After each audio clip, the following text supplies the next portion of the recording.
¿A dónde está papi?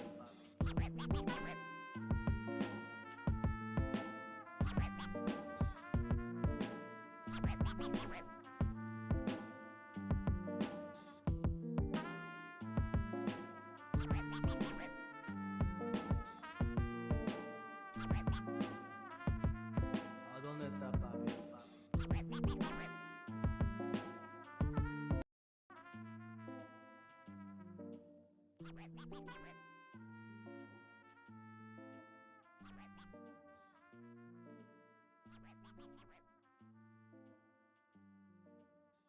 ¿A dónde está papi?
Welcome, welcome, welcome to the Wednesday stream. I hope everyone's having an awesome Wednesday morning.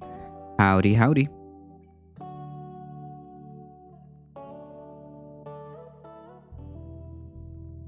Hey, Astro, how's it going?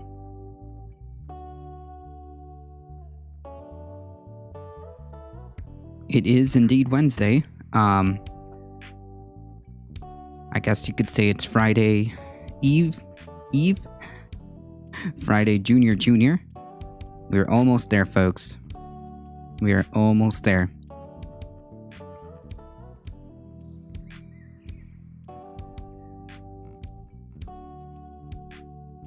Howdy, howdy. How's it going, Darknut? I love this emote. That's so cool. Bouncing kitties.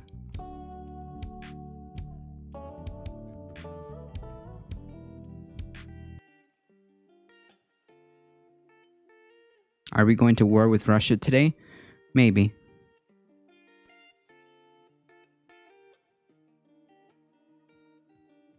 The State Department continues to push this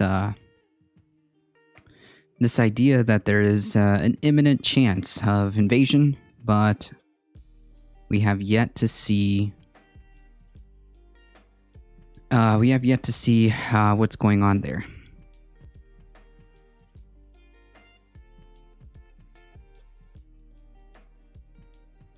Hey, Thunder, whenever Russia's involved... Hey, Alio. Whenever Russia's involved in anything, Americans go crazy. True. Biden made a speech yesterday. He wants a war. Yeah, certainly the language that is coming from the State Department, I think we talked about this a couple days ago, has been deeply disturbing. Has been deeply disturbing. Not good. We're waiting for the first of two storms. Friday is expected to see mild winds and serious damage in southern UK. Who wants a war? It seems like the State Department's language, particularly with Jack's... oh man, I want to say Jack, but it could be Jake Sullivan, has been one of reminiscent of 2002, 2003. Wait, was it 2002 or 2003? And it's very worrisome. Okay? This is exactly how I thought he'd respond. I mean, he also... Didn't he also push the...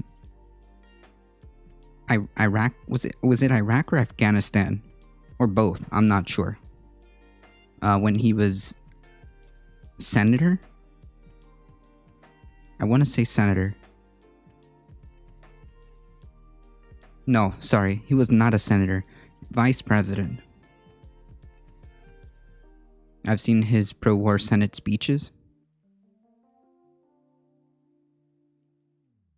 Anyways. Actually, you know what? We can start by looking at that speech. We have so much to go through.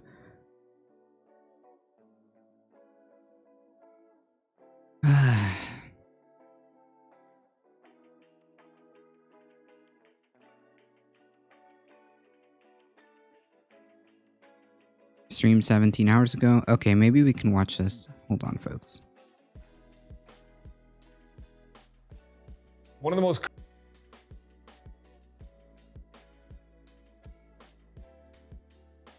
Really? Chat, look at this. Hold on.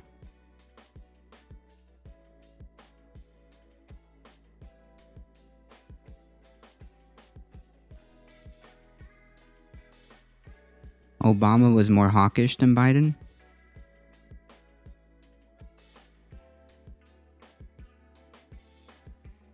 I still think it's 70-30 that Russia will step into Ukraine.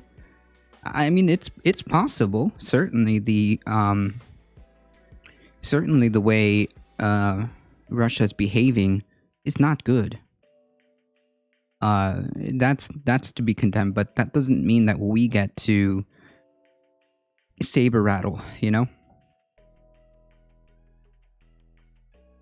Presidents no war. No, actually that's actually not true. Several presidents in the past have made it their have made their careers or saved their political careers by getting themselves into a war. Look at Margaret Thatcher. Look at was it Daddy Bush? Was it Daddy Bush who started off some conflict just to divert attention from the public? It's not uncommon. Just look at the number of drone strikes under Biden compared to Obama or Trump. Yeah, that's true. And that is true. Under Biden, Trump. Well, so far,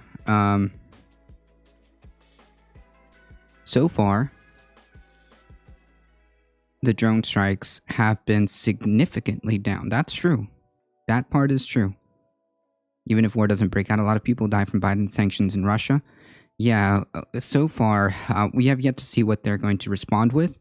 I'm going to check the speech here. Dina, resubscribing with a tier 1 sub. Howdy, 6 months. Thank you so much. Everybody, go follow twitch.tv/Tina_2. How's it going? Drones are robots, yes, that are guided by human beings and directed by the War Department.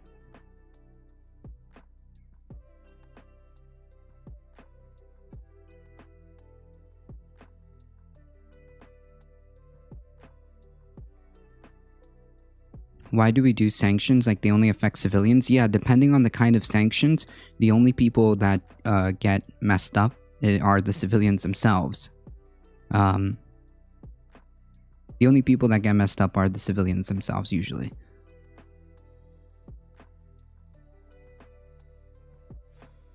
Here we go. Can everybody hear me okay? Is it too loud? Is it too soft? Is it good? I just want more proof before bashing and panicking.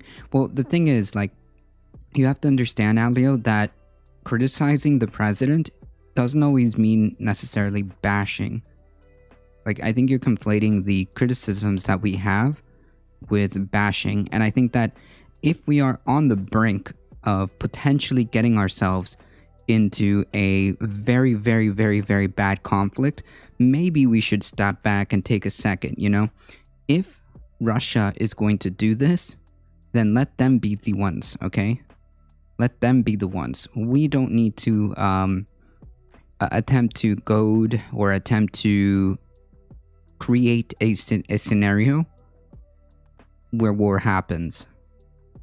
They can do targeted sanctions, like against the Russian billionaires, Russian billionaire oligarchs who are Putin's cronies.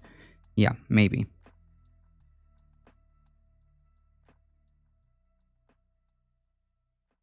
The problem with the proof, Alio, is that we're getting none.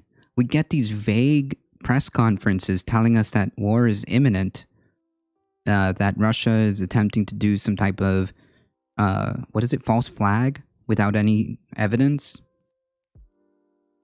I just feel that criticizing is great, but social media makes it bigger. I mean, yeah. Well, yeah, but this isn't what we're talking about. It doesn't work like that. People will starve. Putin and oligarchs will be fine. Yeah, I mean, like, there's also the argument that, like, so what if you sanction the oligarchs? Their money is... their assets will be fine because they're not attached to the same systems that we are. So the only thing that's going to happen is virtually nothing to them. Thank you for the follow. Appreciate that. All right, folks. Hold on tight. Can everybody hear me okay? Can everybody well, they're excited to report on this because it's bombastic.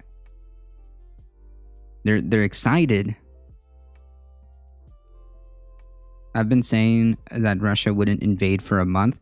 Yeah, like, the thing is, I'm not gonna let the behavior I'm not gonna let I'm not going to let Russia's behavior go unnoticed, but that doesn't excuse the War Department or National Security Department to saber rattle this way.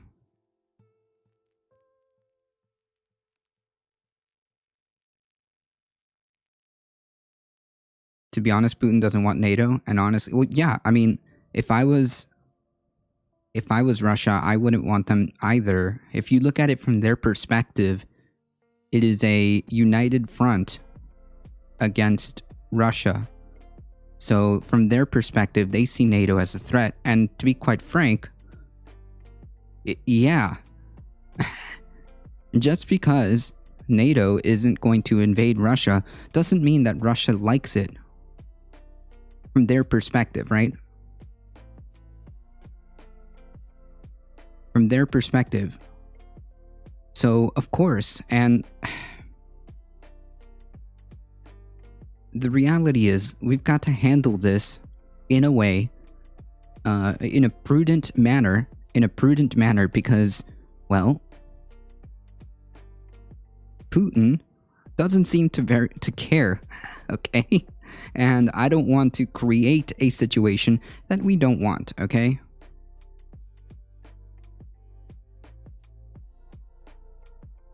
Yeah, so, Astro. Astro makes a good point.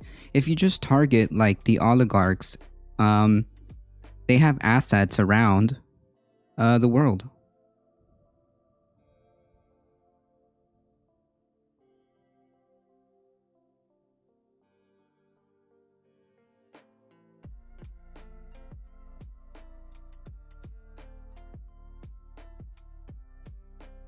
But that's not gonna really affect them. Kinetic pause. I don't think so. I mean,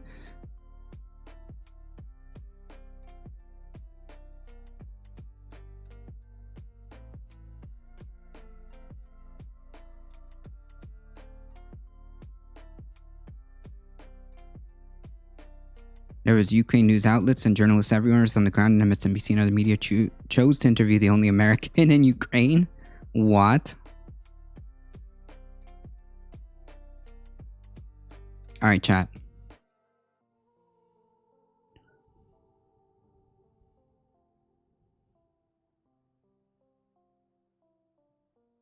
Putin is a top kleptocrat with a massive wealth outside Russia. True. I don't dispute that. Apparently YouTube thinks I have low T.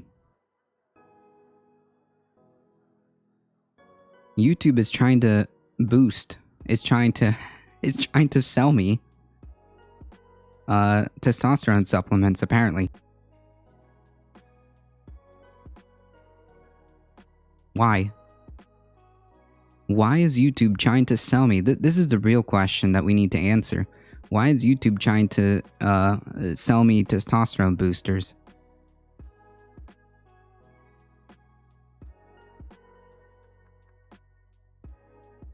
That's the real question. Because you're a beta? True.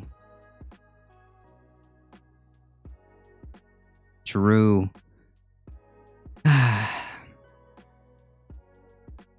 Good memes. All right. Several services disabled. Military exercise. Dagada, thank you. Here now, the President of the United States. Today, I'd like to provide an update on the crisis involving Russia and Ukraine.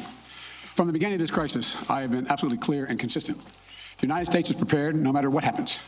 We are ready with diplomacy, to be engaged in diplomacy with Russia and our allies and partners to improve stability and security in Europe as a whole. And we are ready to respond decisively to Russian attack on Ukraine, which is still very much a possibility. For all the events of the last few weeks and months, this has been our approach. Okay. And it remains our approach now. Yeah, like, here's the thing, though. Didn't he also say just previously, beforehand, that he said that previously beforehand that he was not going to set that American troops would not be participating in any incident that would happen in in Ukraine? He said that the only way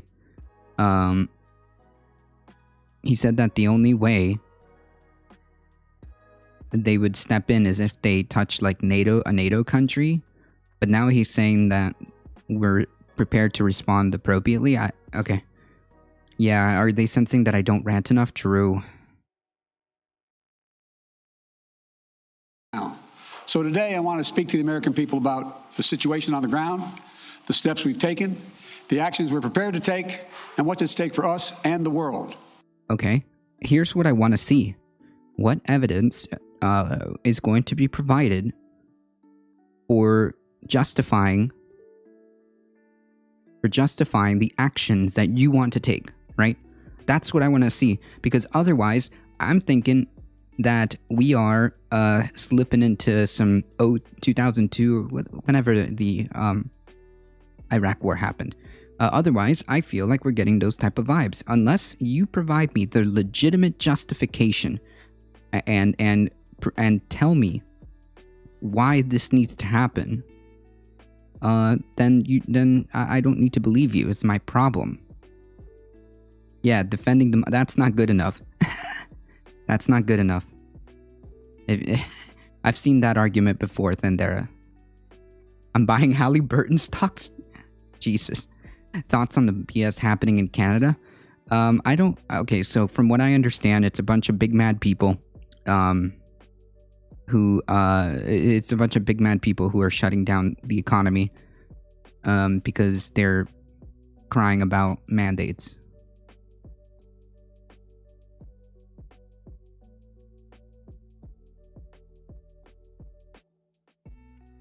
And how this may impact on us here at home. For weeks now, together with our allies and partners, my administration has engaged in non-stop diplomacy. How would this weekend, I affect spoke us at again with home? President Putin What are you to talking make about? clear that we are ready to keep pursuing high-level diplomacy, to reach written understandings among Russia, the United States, and the nations of Europe to address legitimate security concerns, if that's his wish. Their security concerns and ours. President Putin and I agreed that our team should continue to engage toward this end, along with our European allies and partners. Yesterday, the Russian government publicly proposed to continue the diplomacy. I agree. We should give the diplomacy every chance to succeed. And I believe there are real ways to address our respective security concerns. The United States has put on the table concrete ideas to establish a security environment in Europe. We're proposing new arms control measures, new transparency measures, new strategic stability measures. These measures would apply to all parties, NATO and Russia alike. And we're willing to make practical, result-oriented steps that can advance our common security. We will not sacrifice basic principles, though. What? Nations have a right to sovereignty and territorial integrity. They have the freedom to set their own course and choose with whom they will associate. But that still leaves plenty of room for diplomacy and for de-escalation. That's the best way forward for all parties. Okay, if you believe that, then shouldn't Ukraine allow itself to be determined on what they do? Why, if that's the case, then why is the United States pushing a certain a certain narrative then, if you believe that nations should be allowed to choose what they want? Okay. We need to teach media literacy in school so when kids grow up, they won't blindly listen to every pro-war article. Yeah, I mean, media literacy is so important. We'll continue our diplomatic efforts in close consultation with our allies and our partners. As long as there is hope of diplomatic resolution that prevents the use of force and avoids incredible human suffering that would follow, we will pursue it. The Russian defense minister reported today that some military units are leaving their positions near Ukraine. That would be good, but we have not yet verified that. We have not yet verified the Russian military units are returning to their home bases. Okay, and you also, well, your officials have also said that there has been, that the reports saying that there's an invasion imminent were unverifiable as well. So we're just basically all operating, at least to the public, we're all operating on guesses. That's what we're doing. Or at least that's what you're suggesting. Indeed, our analysts indicate that they remain very much in a threatening position. And the fact remains, right now, Russia has more than 150,000 troops encircling Ukraine and Belarus and along Ukraine's border. An invasion remains distinctly possible. That's why I've asked Okay. Okay, so now we're from invasion is imminent to distinctly possible.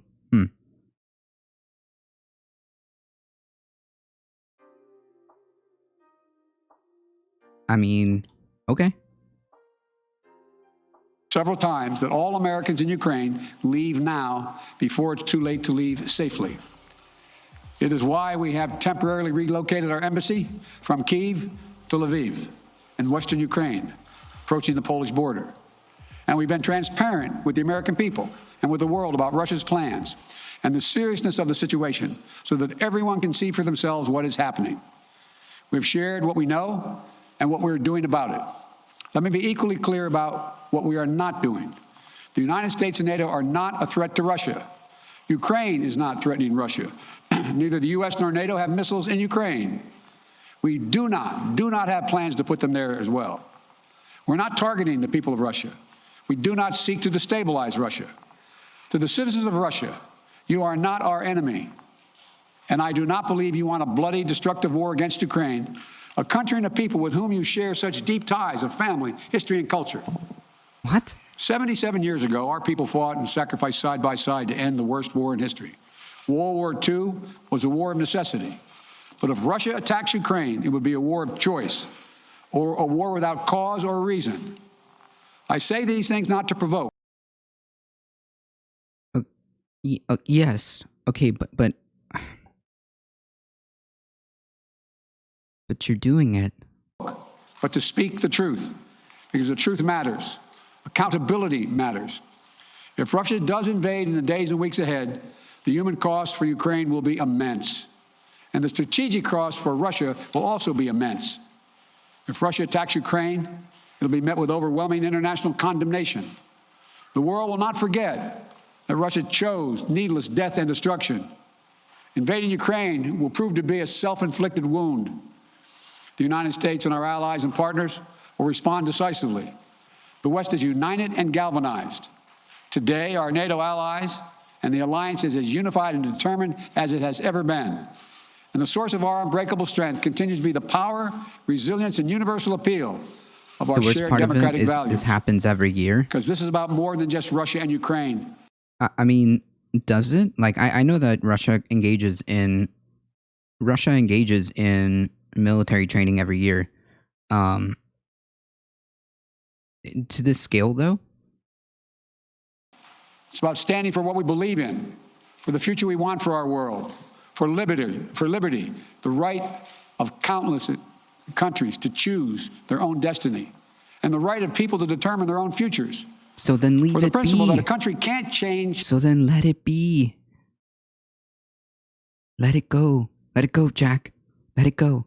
Its neighbors' borders by force. That's our vision. And toward that end, I'm confident that vision, that freedom will prevail. If Russia proceeds, we will rally the world to oppose its aggression. The United States and our allies and partners around the world are ready to impose powerful sanctions on export controls, including actions that we did not pursue when Russia invaded Crimea in eastern Ukraine in 2014. We will put intense pressure on their largest and most significant financial institutions and key industries. These measures are ready to go as soon and if Russia moves. We'll As impose soon as if, long-term but imminent, consequences but will it's undermine not. Russia's ability to compete economically and strategically. And when it comes to Nord Stream 2, the pipeline that would bring natural gas from Russia to Germany, if Russia further invades Ukraine, it will not happen. Okay. Poggers? No more gas lines.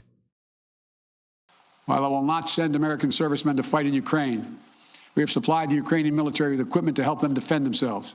We provided training and advice and intelligence for the same purpose. And make no mistake, the United States will defend every inch of NATO territory with the full force of American power.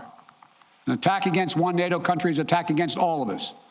And the United States' commitment to Article 5 is sacrosanct. Okay. Wait. Already- Whoa. Hold on, Jack. 1 second. God, I can't see my mouse. Okay. Respond.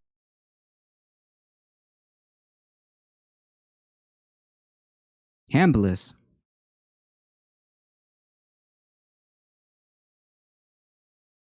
Is Ukraine a democracy? No, that's not what I'm asking. Stop it. On June of 2020, Ukraine joins NATO's Enhanced Opportunity Partner Interoperability Program. According to official NATO statement, the new status does not prejudge decisions on NATO membership. So as of right now, it doesn't seem like they are. What countries are NATO in 2021? Wait, why is it Armenia, Austria, Azerbaijan, Belarus? Belarus is not in NATO. What?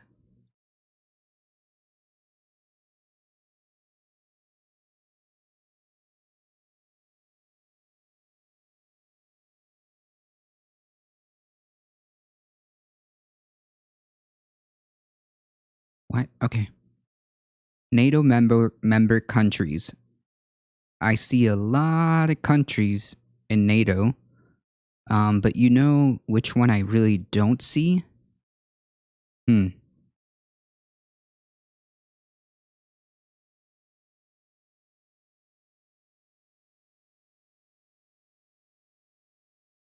know which countries I don't see?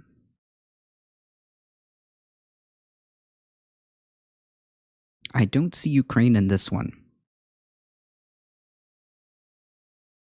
He's talking like he got them to join NATO. Yeah, that's what they want. That's what the United States wants. That's what Russia doesn't want. Pull up the NATO map. No, it's right here. It's right off their website, NATO. It's right off their website. I thought they were joining right now. They've signaled multiple times throughout like the years that they do want to join NATO. They've joined like the farthest they've gone is like they were like in a cooperation program where they would be, you know, kind of buddies, but not really in NATO. So to my knowledge, as of this time, and according to the actual NATO website, they are not officially in NATO. So I'm not understanding what he's saying. An attack on one is an attack on all, but like Ukraine isn't in NATO.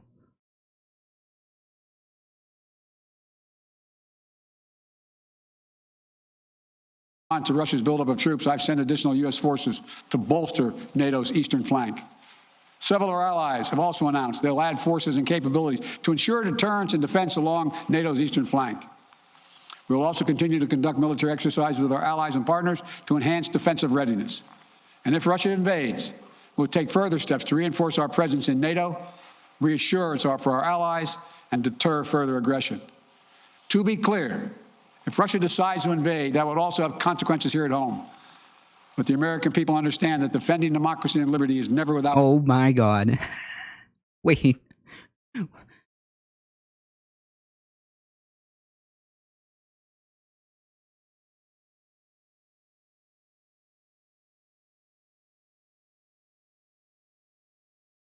What?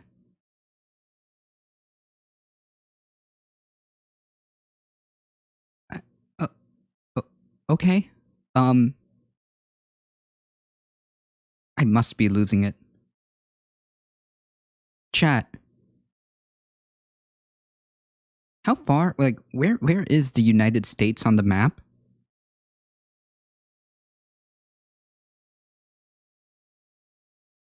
Where's the United States on the global map, and where's Russia on the global map? I must be losing it.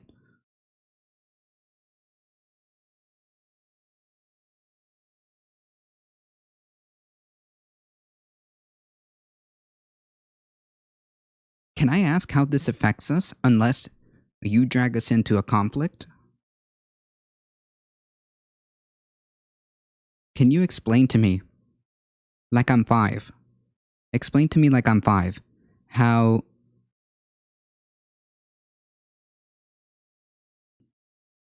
this affects us at this time. A short ICBM flight? Yeah, I mean, we've got those too, so I don't know if they want this. That's always been the case though, Astro.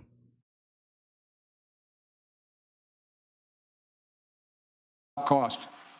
This is a cause that unites Republicans and Democrats. And I want to thank the leaders and members of Congress Trade of both disruption parties with what? who forcefully Do we spoken out have like a massive intertwined trade with Russia? Do we have like some massive mutually like beneficial, like the way like our in the same sense that we have our economic ties with with China? Do we have something like that with Russia? No. It's like almost I almost want to say it doesn't affect us. Unless like Russia starts disrupting like trade routes, which would be very weird. I don't think that they're in any position to be doing that.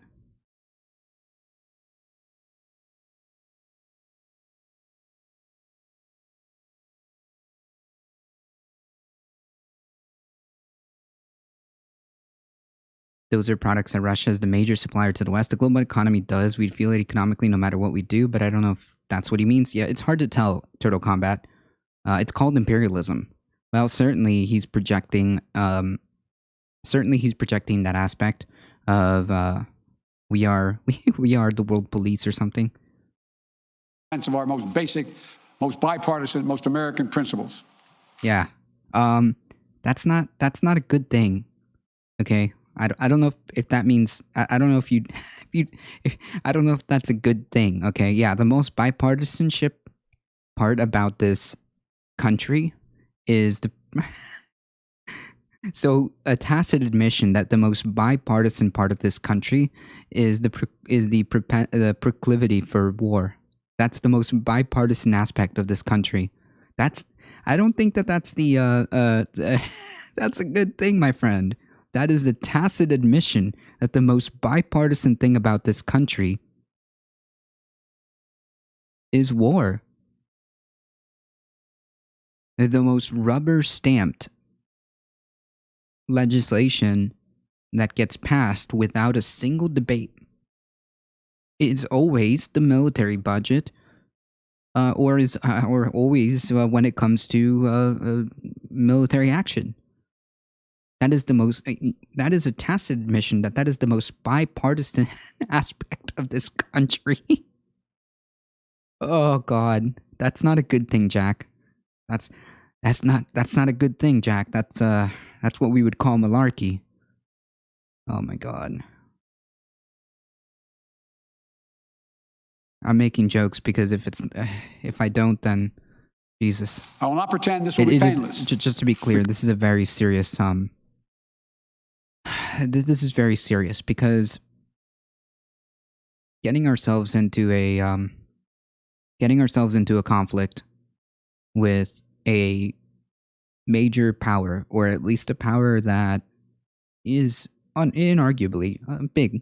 Russia is a big power, and getting ourselves into this conflict or goading this conflict, or at least alluding to the fact that you would be comfortable, or you are putting war on the table. Basically, you're saying, I'm not afraid of doing this. Then it's just very disturbing, because what that means, and he himself admits it, what that means is untold suffering. Death. It's not good. You think it's a distraction? Maybe. I mean, nobody's arguing with participating in a war with a nuclear power. Yeah, but they are comfortable with putting that on the table. I don't think the USA is the aggressor. I'm not 100% sure, Astro, because I understand that the actions that Russia is taking is not good. But that doesn't excuse the language that we are using at this time. That doesn't excuse the State Department effectively attempting to lie to us in our face. That doesn't excuse that. Just we can condemn the fact that like Russia's being not good. But we can also say here, from the U.S. perspective, we shouldn't be the ones to engage in this rhetoric. We shouldn't be the ones essentially saying that we would be okay with this. We would be okay with engaging in war. Exactly, Alio. What proof is it that it's happening? We don't know. We keep being told that Russia is going to invade at any second now. We keep being told that Russia is going to invade imminently. Now it's decisively, and now it's possibly. We just don't know, and that's the problem.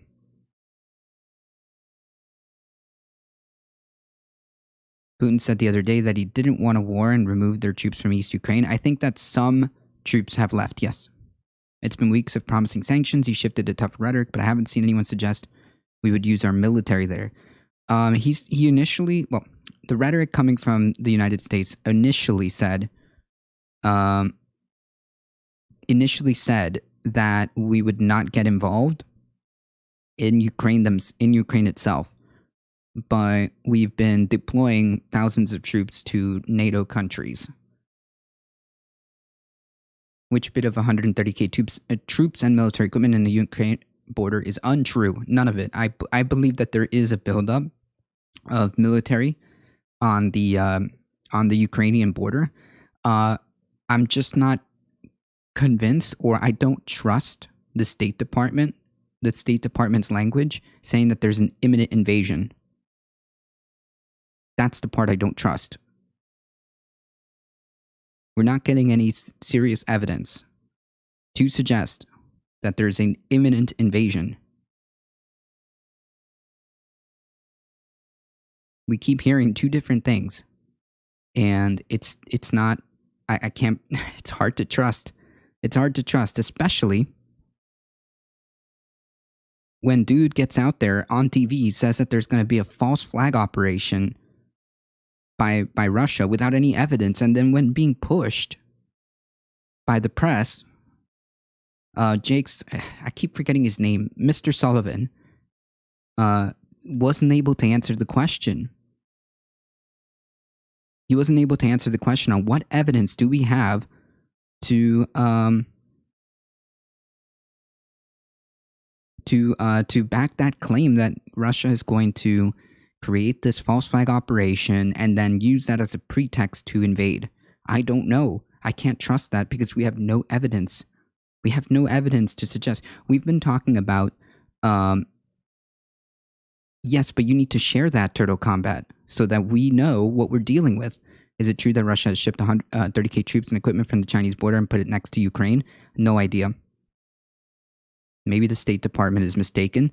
That's not a good mistake to make. That is an unacceptable mistake. You could risk setting off war over a mistake.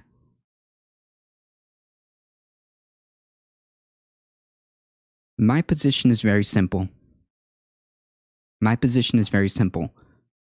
War bad, and we should be doing everything in our power to avoid it.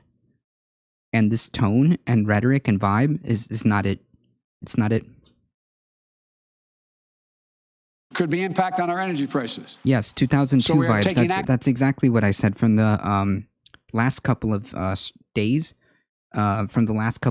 It's like, until we get some serious transparency as to what is going on, to my knowledge, to the public's eyes, it doesn't look very good.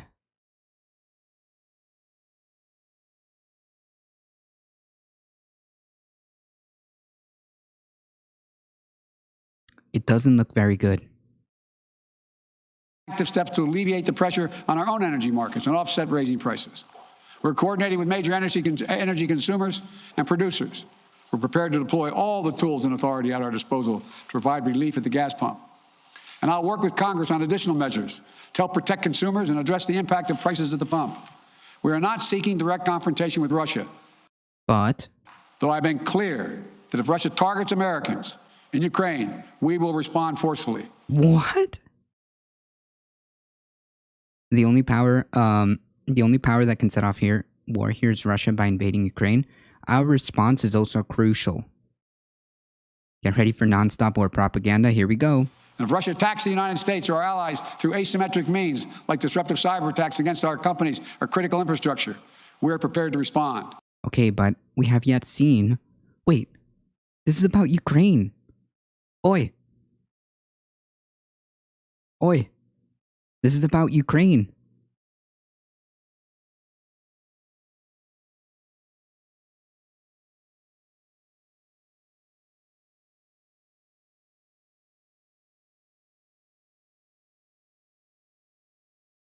Yes, Astro, but we're dealing with Ukraine right now. Any American that's in Ukraine should probably uh, uh, be aware of this. It's a good thing that they weren't against a false flag attack, but without any evidence, though. Like, what does that mean? How? Which false flag attack? How is it going to be proceeded? It's a good thing they keep warning of invasions, because so far it seems it has stopped Russia from acting. Or it's the flip side, that it's actually Russia playing us. Like, maybe it's the flip side. Maybe it's Russia playing us like a fiddle and making us look like the clowns in this situation.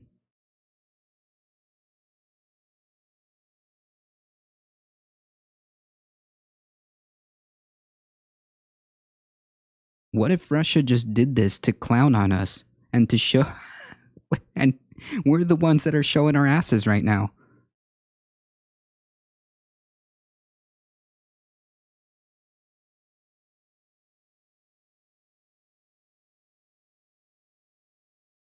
No. That's a completely other thing, Astro. Is Florida like in the vicinity of large military exercises? No.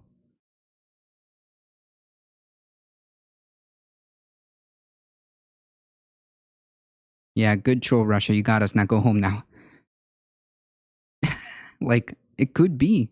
It could be that for all we know, until we have more information, that all this is just one giant troll to prevent Ukraine from joining NATO. That's it. That's all this could be.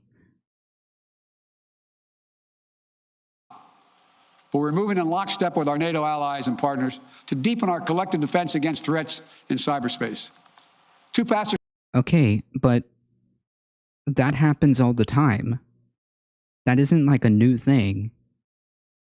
So we're pivoting from the situation in Ukraine. We're pivoting that to some scary stuff is going to happen here. It's I mean, I'm not the only one who noticed this, right?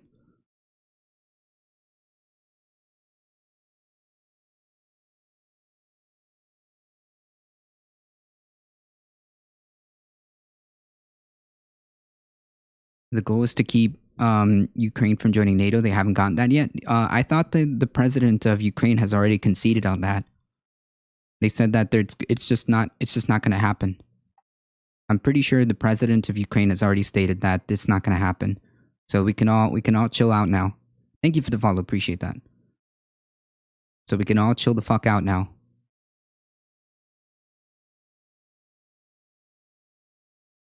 But that is so Russia can bully all of Eastern Europe. All of Eastern Europe mostly is through NATO or adjacent to NATO, so I don't see the threat here.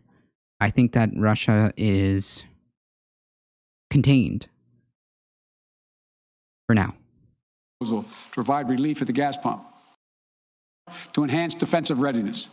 And if Russia invades, we'll take further steps to reinforce our presence in NATO, and if Russia invades, for our allies, and deter further aggression.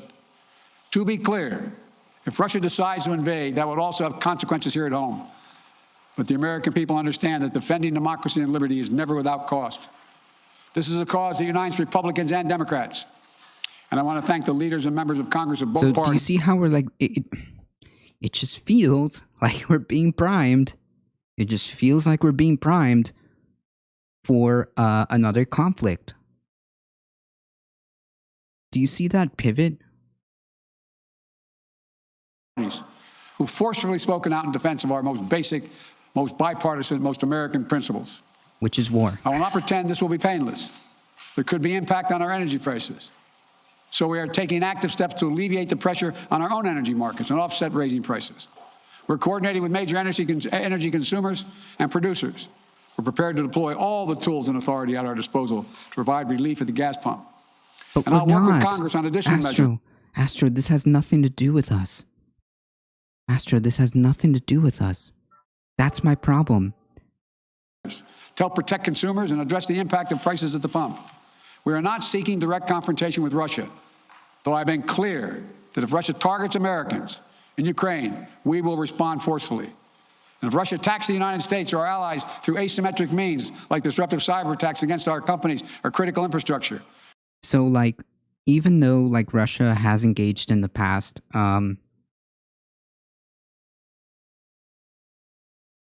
even though Russia has been engaged in the past and probably recently, I could probably point to recent events that could be categorized as cyber warfare. This is a thing that has been happening for quite some time. That is not a justification for war.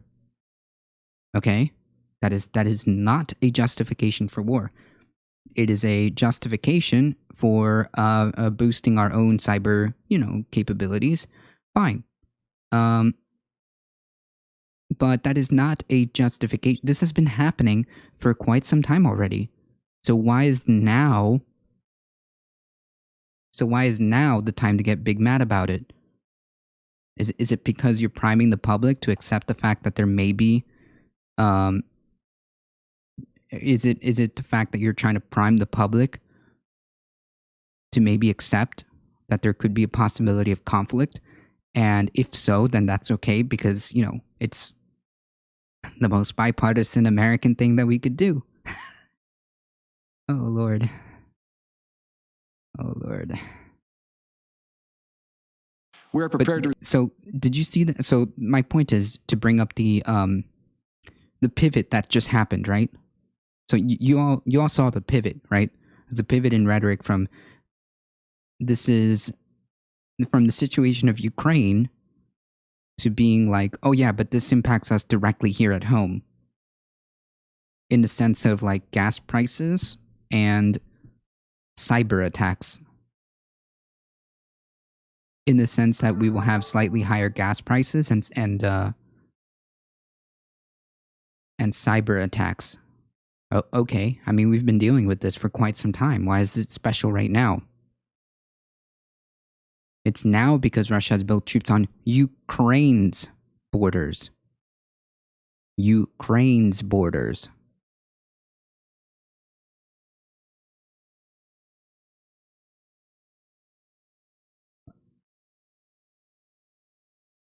A Russian cyber attack on America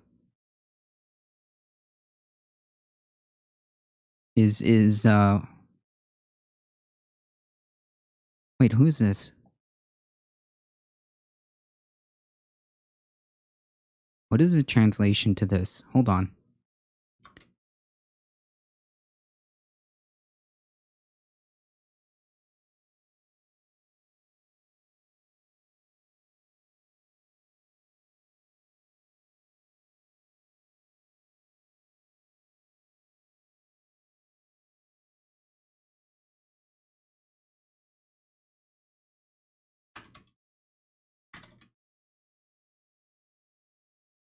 Oh. Oh, he's saying Putin. Yeah, I just did it right now. Kind of weird, champ. Kind of weird, champ. Respond. But we're moving in lockstep with our NATO allies and partners to deepen our collective defense against threats in cyberspace. Two paths are still open. For the sake of historic responsibility, Russia and the United States share for global stability, for the sake of our common future, to choose diplomacy. True. But let there be no doubt. If Russia commits this breach by invading Ukraine, responsible nations around the world will not hesitate to respond. We do not stand for freedom where it is at risk today. I'm sorry to say this is a big boys pissing contest. True. Thank you. There Keep we go. Informed. What? That's it, Jack? Come on, Jack. Well, there you have the President of the United States saying we should give diplomacy every chance to succeed. Also, What? That's not what he said. That's not all he said. That's not all he said.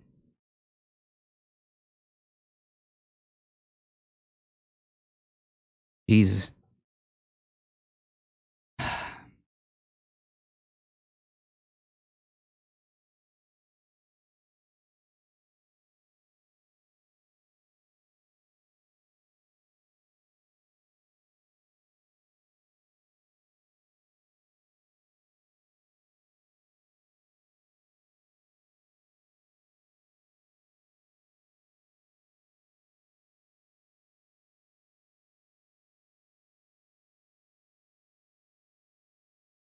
Ukrainians defied pressure from Moscow with a national show of flag-waving unity, while the West warned that it saw no sign of a promised pullback.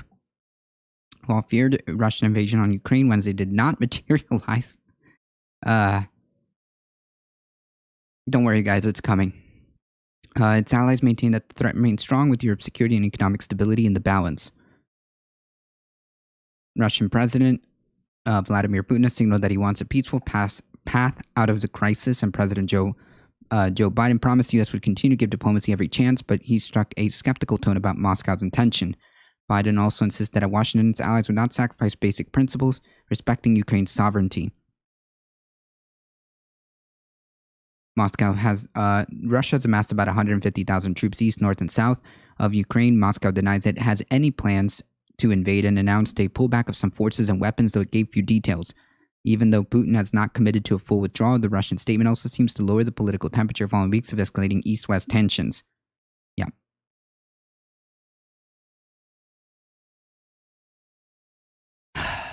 Not good. Not good, folks. Not good. Do you think Trump would have done better? I don't know. I think Trump would have done something really, really stupid.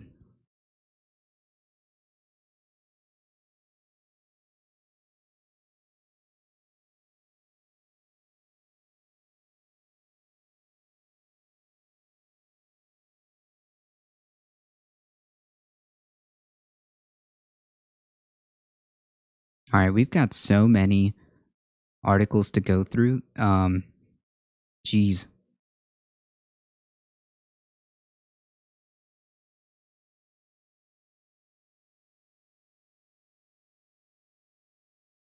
Yeah, so I saw this one that was posted in the Discord. Yeah, it seems to confirm, or it seems to there's a lot of news outlets saying that Russian troops seem to be pulling back, but there's other people saying it's not.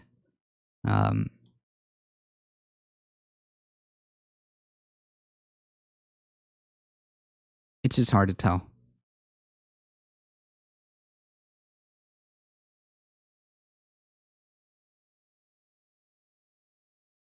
Okay, so yeah, that's right. He would be arguing for the end of NATO and then recreate NATO, and then claiming that he did it. Anyways, my position is very simple. War bad. We should be doing everything to avoid it, and this rhetoric is not good. This rhetoric is the opposite of that, and it feels very reminiscent. Very reminiscent of 2002.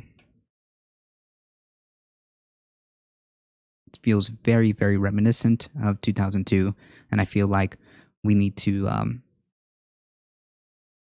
chill the F out and assess the situation with a level head before making statements like this. Who has the loudest megaphone? I'm not sure what that means.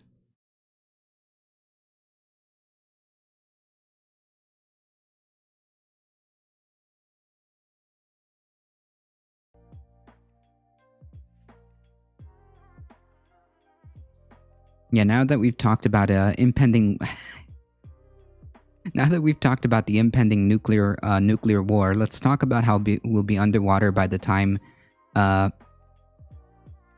in our lifetime. Jesus Christ. We're doing okay. We're doing all right.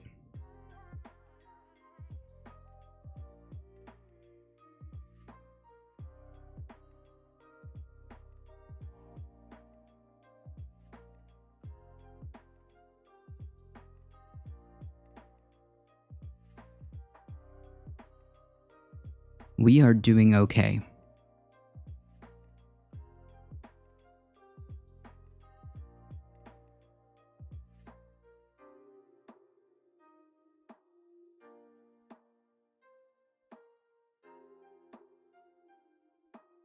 I'm just excited for this to be over so we can go doomer on the next UN climate report. The next UN climate report. Oh man, this is gonna be good memes. Yeah.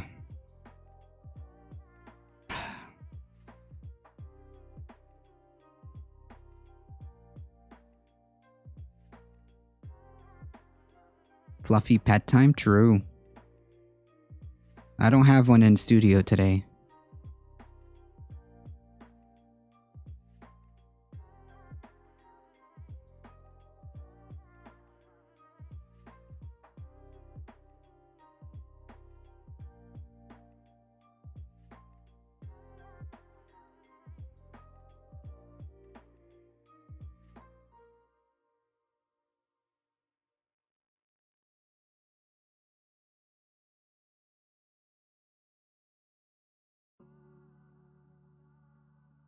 Alright, we've got so many things to go through. We're just gonna try to get as many of this done. Let's see.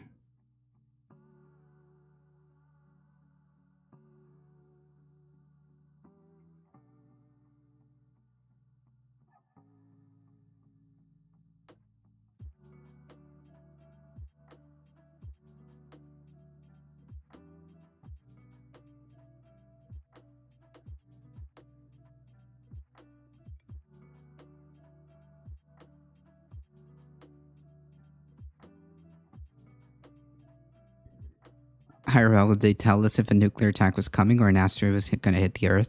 Yeah, I don't know.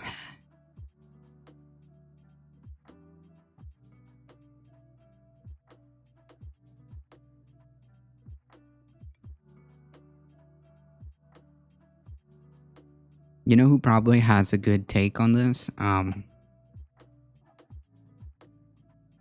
Probably left flank vets would probably have a great deal better understanding of the or I suspect that they have been covering the Ukraine-Russia thing. So I would probably signal boost them if you want a bit more coverage on that.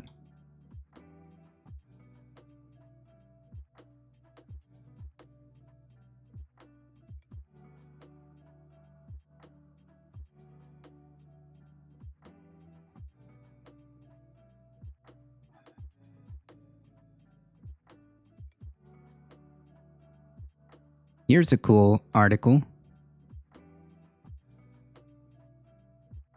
When college doesn't pay off, most students who attend college earn more 10 years down the road than those who don't. But roughly 1/3 of the institutions, a majority of students end up earning less than those with a high school diploma. Yikes. Analysis examines new data from College Scorecard, looks at the net economic gains for college students 10 years and 40 years after they enroll. This data includes all students, including those who did not graduate. College typically pays off, but the return on investment varies by credential, program of study, and institution. Yeah. Also, it also depends on your student loans. Low earnings are often linked to low graduation rates at a given institution, said Martin Vanderwerf, Director of Editorial and Education Policy at the Center. At many institutions, the share of students who earn a degree is 50% or less. At many of those colleges where students start and never finish, the return on investment probably doesn't offer more than that a high school diploma would, because if you go to college and you don't finish, you don't have a credential that's worth any more than a high school diploma in the marketplace. Or quit trying to sell the idea that all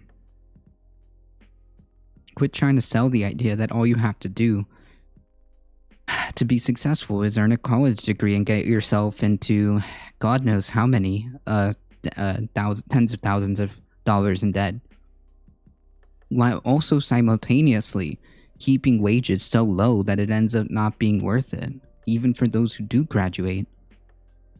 At many of those colleges were students who attend college but never graduate miss out on earning premiums that come with a college degree.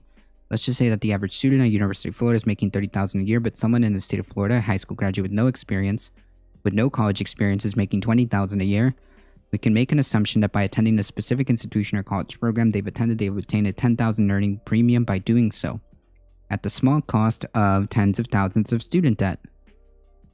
Furthermore, I don't know, like, if you're a average college graduate making $30,000 a year, that's not good. That's not a lot. Okay? That's not a lot. The Center for Education and Workforce also published a searchable table of more than 4,500 institutions that rank each college based on its net economic returns. Pharmacy schools and STEM-focused four-year colleges top the list of institutions that offer the best long-term returns on investment. University of Health Science and Pharmacy in St. Louis took the top spot with a net economic gain of $2.68 million 40 years after enrollment. Holy shit. Oh, man. It's okay. You only have to wait 40 years.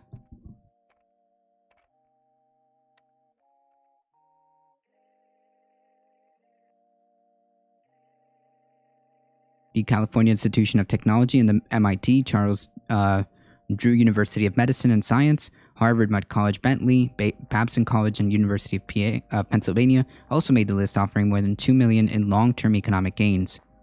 The two-year institution offered the best net economic gain after 10 years, in part because students who graduate in 2 years, compared with 4 years, spend more time in the workforce and incur less debt.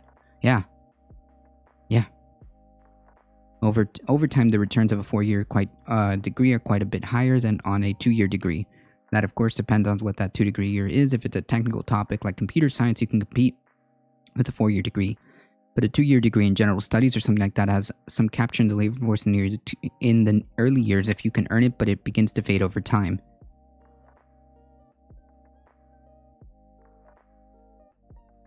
Jesus. The report also found that public institutions on average offered better returns on investment over time than private colleges at both 10-year and the 40-year mark. This is in part because public college tuition is on average less expensive. Maybe you could make it so that public college institutions don't cost money up front. Maybe we should be funding that so that we don't have this issue.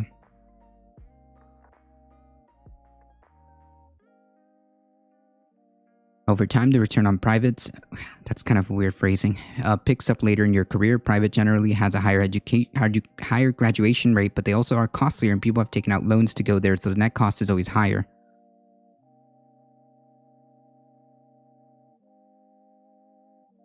For-profit colleges, on average, offer very low returns on investment compared to their nonprofit and public peers.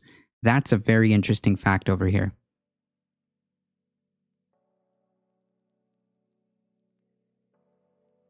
That is partly because there's a large divide between high and low quality institutions within the sector.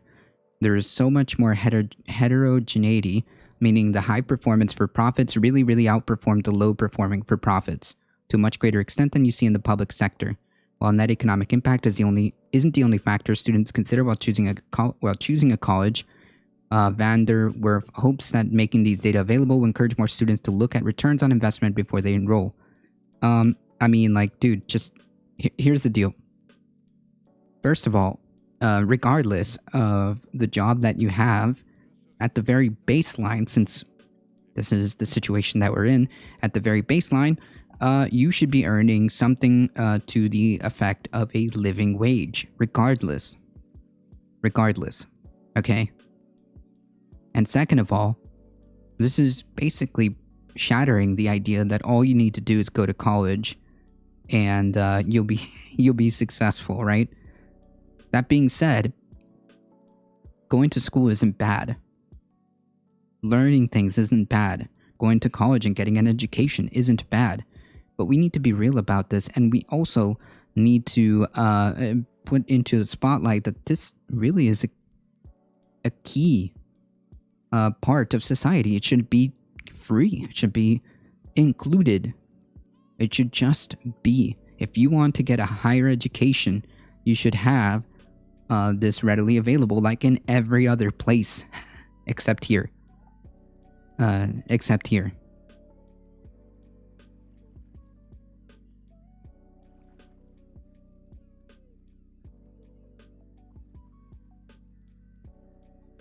Good memes.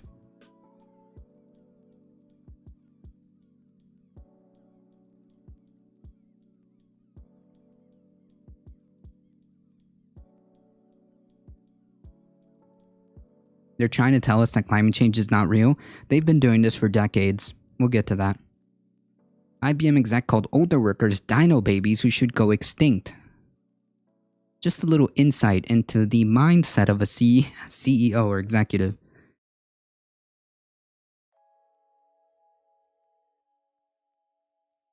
I love how this article has to clarify not actual IBM employees. A former high-level IBM executive wrote an internal message calling older workers dino babies who should go extinct, according to a plaintiff's filing an age discrimination law against IBM. In arbitration, plaintiffs' counsel has obtained evidence showing high-level executive communications demonstrating highly incriminating animus towards against older workers by two former IBM executives who left the company in 2020, said the court filing submitted on Friday. The executives' names and their positions were redacted. In one communication, an executive applauds the use of disparaging term dino babies to describe older IBM employees, described a plan to oust them from IBM's workforce. In the message, he describes his plan to accelerate change by inviting the dino babies to leave and make them an extinct species. Jesus Christ. They don't think of you as human. They don't think of you as human. Look at that. That is unbelievably gross. This is a little nugget into the inside of what it takes to be an executive.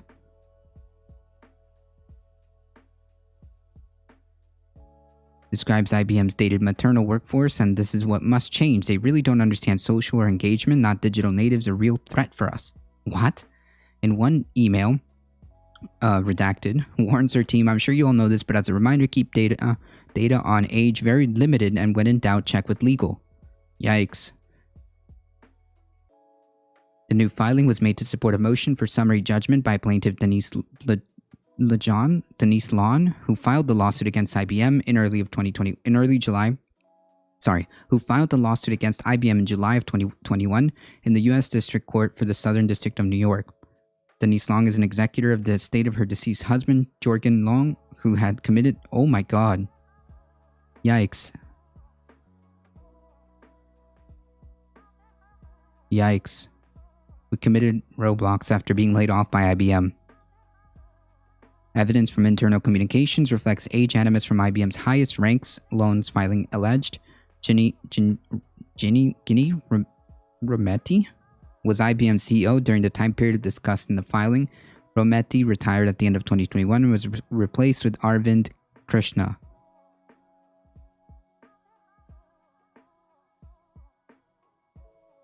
IBM Dino Baby's comment does not reflect company practices, but it was made by your executive. So, yeah, it does. IBM provided a statement to Ars Technica, said that some language in emails between former IBM executives that has been reported is not consistent with the respect that IBM has for its employees, and the facts clearly show it does not reflect company practice or policy. But then who are the executives, if not people who determine company policy or practice? Then why are they executives? Are you trying to tell me that executives maybe fill a useless role? Are you telling me that these executives literally do nothing? That's a weird admission.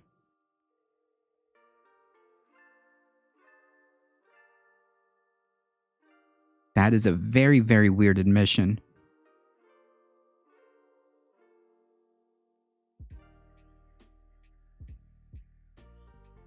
A New York Times article about the Dino Babies email quotes an IBM spokesperson saying that employees were separated because of shifts in business conditions and demand for certain skills. Oh, I see. I see. Okay. Excuse me. I see. So they were separated because of shifts in business conditions and demand for certain skills, not because of their age. Really?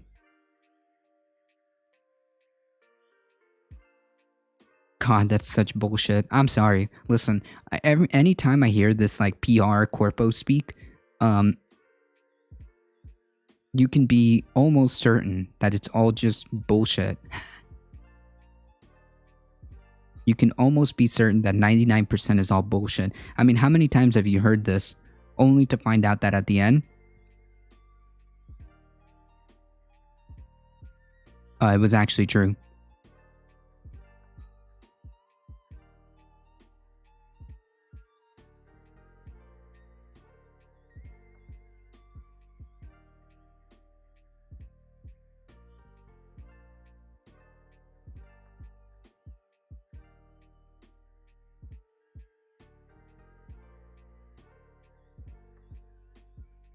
IBM also defended its hiring practices in a memo yesterday to all employees from Chief Human Resource Officer Nico Lamoureux. The facts are clear. Between 2010 and 2020, IBM exited the whole line of business and reinvented itself for an entirely new era of technology and the skills it requires. Amidst those significant changes, IBM never engaged in systemic age discrimination. No. Your executives, which, I'm sorry, but it's hard to believe that your executives don't have anything to do with policy practice whatsoever. I'm sorry. It's very hard to believe that your executives don't have a single say or a single influence in policy or company practice. Then why are they there? Between 2010 and 2020, according to yesterday's memo, 37% of all U.S. hires are at IBM were over the age of 40. IBM hired more than 10,000 people in the U.S. over the age of 50 and 1,500 over the age of 60. In 2020, 26% of IBM's workforce had been with the company for 20 years or more. The median age of IBM's U.S. workforce was 48, precisely where it was in 2010, and 6 years older than 2020. Okay. And? And? This is like, listen, I'm not racist, but this is literally the argument that they're trying to say. I'm not racist, but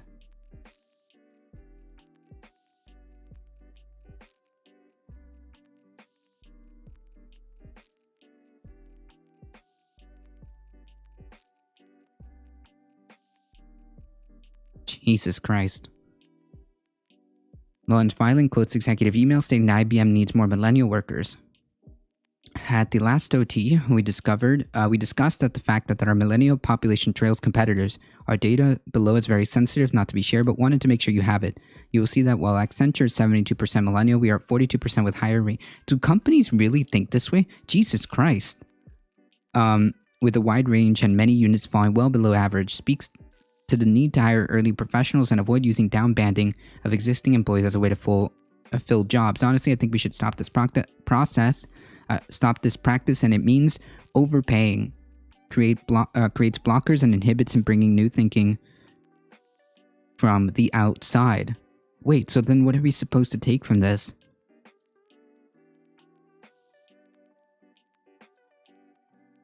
Jesus Christ.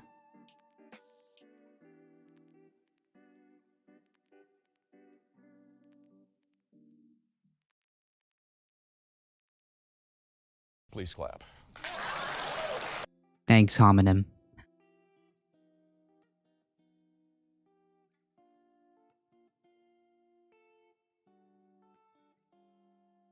Yeah, this is incredibly cringe. The email evidenced a top-down plan to retain younger workers in an effort to improve IBM's demographic makeup.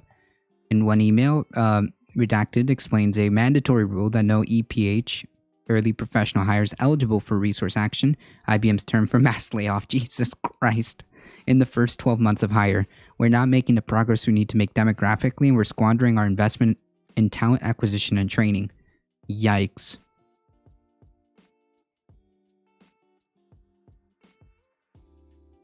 But also, these executives don't determine any company policy or procedure. Okay, you see how this is such a lie? IBM said that these executives don't have any that they don't reflect any company practice and policy, but here they acknowledge the fact that these executives actually do make these decisions. So which one is it?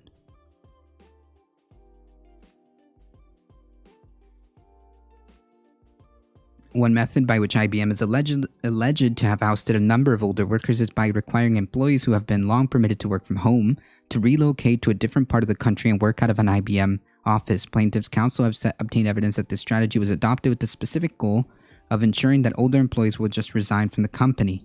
Yeah, yikes. Yeah, we're not ousting older people because we're not ageist. We're just saying that there's new company policy that the executives somehow didn't reflect or approve or make, that made it so, created a situation that we just had to let them go.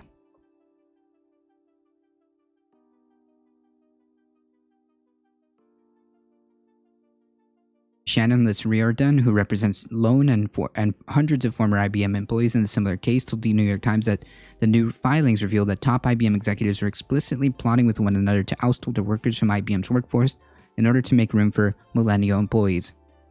Separately, the U.S. Equal Opportunity Commission probed allegations against IBM in 2020 and said its investigations uncovered top-down messaging from IBM's highest ranks directing managers to engage in an aggressive approach to significantly reduce the headcount of older workers to make room for early professional hires.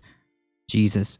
In IBM's layoff between 2013 and 2018, it was primarily older workers in the total potential pool of those considered for layoff.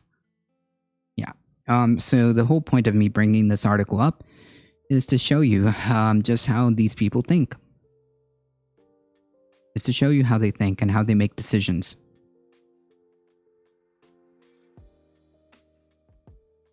And to give you a mindset into executives, into the psyche of what it takes to be an executive. Guaranteed that this is a very similar thought process, very similar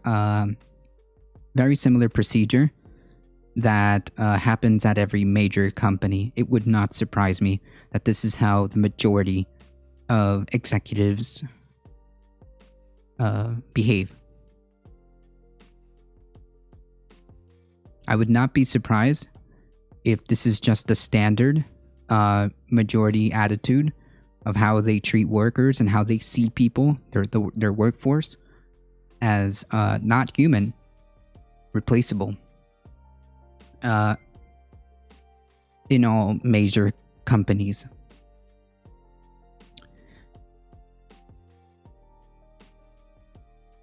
Dr. Burnwin rating with a party of 24. Welcome, everybody. Welcome. Hey, Lawsuit. Mouselander, thank you so much. Thank you so much for the raid. Welcome, everybody. Yeah, thanks, IBM. I guarantee you that it's not just IBM. I guarantee you. Folks, if you guys walking in here don't know who we are A Difficult Truth. We do Monday news and politics Monday through Thursday, 9 a.m. to 9 a.m. to Eastern to 11 a.m. Eastern time, and we do Saturdays around noon Eastern time. Make sure you hit that follow button. All right, you get 5 free emotes. It's pretty cool. Hey, how's it going? Thank you for the raid. Maybe they should pay them enough to retire. Yeah. First of all, why are these folks working? And second of all, it's just to illustrate the mentality that it takes to be a executive.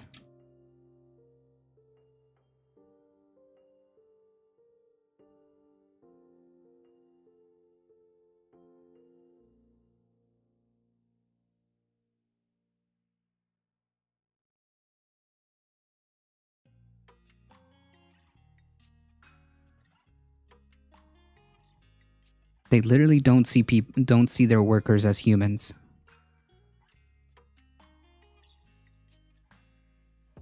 They literally don't see their workers as humans. That's the TLDR of this.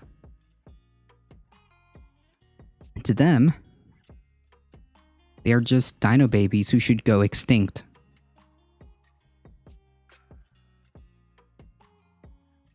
Seems they don't understand they have needs also. Yeah, they don't care.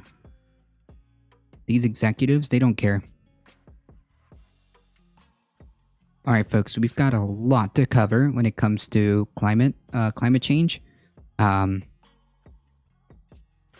we've got to get moving.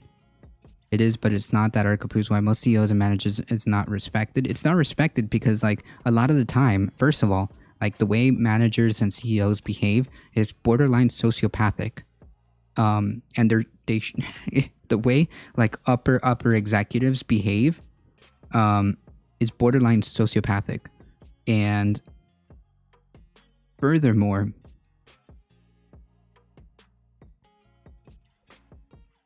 there are questions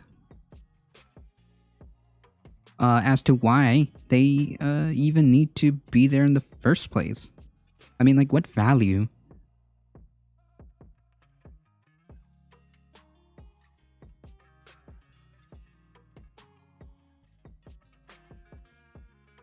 What value do these high-level executives provide? That's why they're loathed. That's why they're loathed. We're out here, the workers are out here in the front lines doing the actual work. Just to be told by a middle person that they're not human. Just to be told by a middle person, not even like the owner, but like a middle person, to be told that you're not even human. Like, what exactly is their point of being there? Oh my goodness, the Benjamin P. Dixon Show rating with a party of 27. Howdy, everybody. Jam Tomb, good morning from Like It or Not. Hey, Siscat, how's it going? Wow, what a exciting morning. Thank you guys so much. We just got like back to back raids. Thank you. I appreciate that. Folks, please, if you haven't already, go show some love to the Benjamin P. Dixon Show. Please go show love. Every morning in the AM. And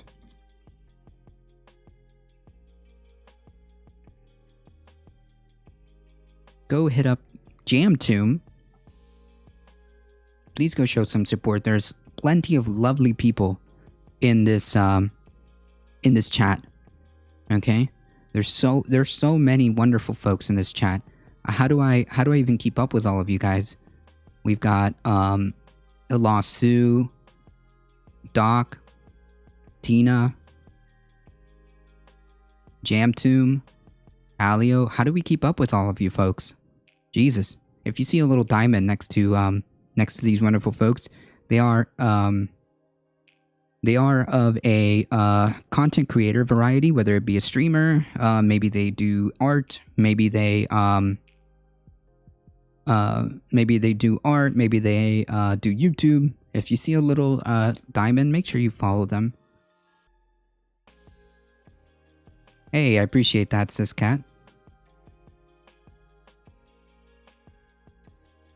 Thank you so much. I appreciate that. Thank you, Jam Tomb. Thank you to the Benjamin P. Dixon Show. Appreciate that.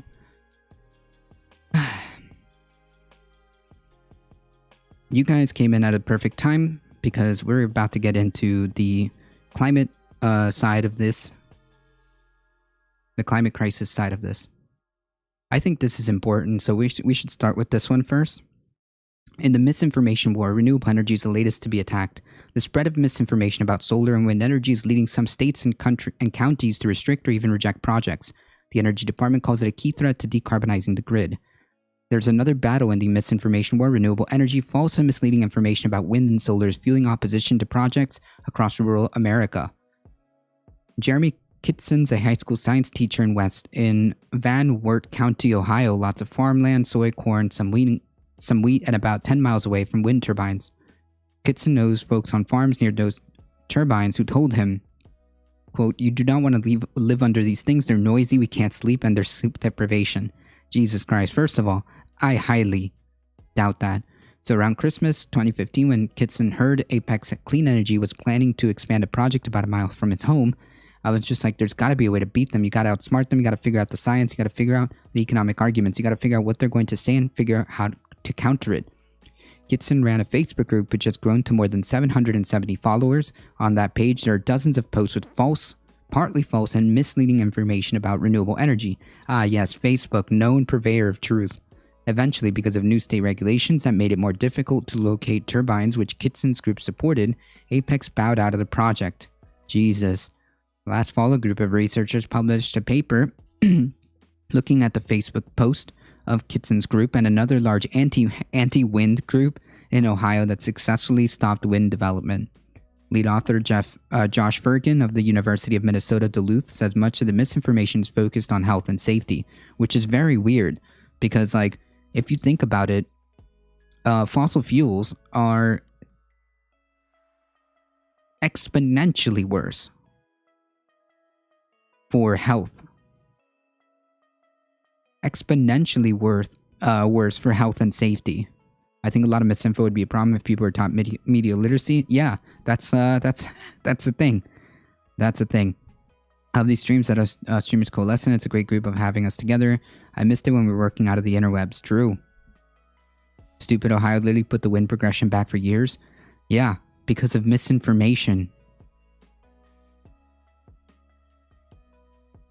Commonly exploding turbines, right? Turbines falling down and crashing on roads. First of all, I press X to doubt on this, only to find out that it's actually not true.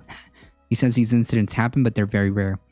They usually occur once, but what these Facebook groups do is that they'll click on that picture of the spinning, burning turbine and repost it so it looks like it's a constant and perpetual thing that's happening, that these things are exploding in the sky.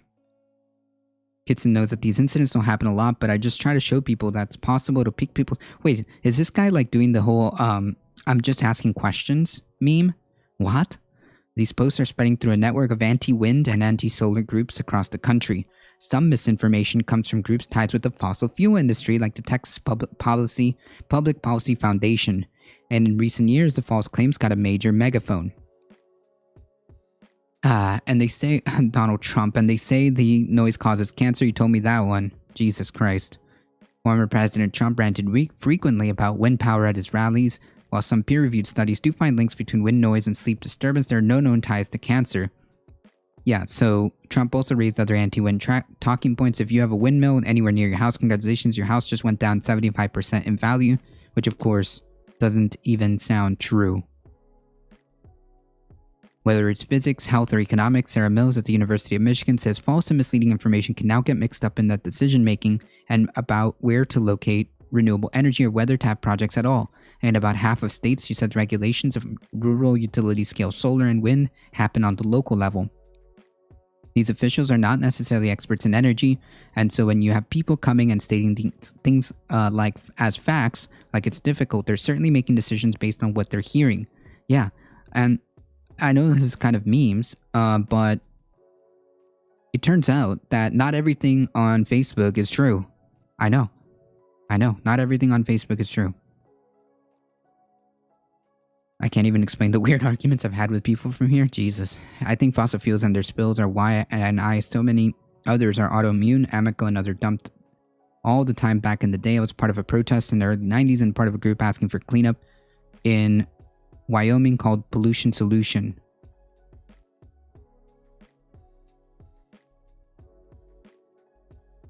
Why does every study come from the University of Michigan? Next to Trump is a ranter. Next to a wind farm means you get wind energy. You can only travel a limited distance. Well, yeah, they crank out turbines that produce energy. Last year, a Department of Energy study found that setback regulations now represent the single greatest barrier for locating wind and projects in the U.S. They limit how close wind turbines can be to buildings, and mills say that it makes sense to reduce noise and moving shadows, but misinformation can fuel restrictions that are more stringent than needed. She says, and sometimes act as outright bans on renewable energy. In October, a law went into effect in Ohio giving counties the ability to make decisions, to make exclusion zones with no wind or solar projects. Yeah, Jesus Christ. Kitson, the science teacher, testified in support of them with the argument that turbines negatively affect property values. Holy shit.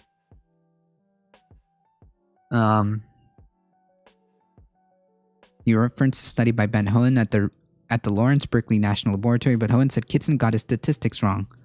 We have not found any evidence of property value impacts despite studying it over multiple periods of time. Jesus Christ.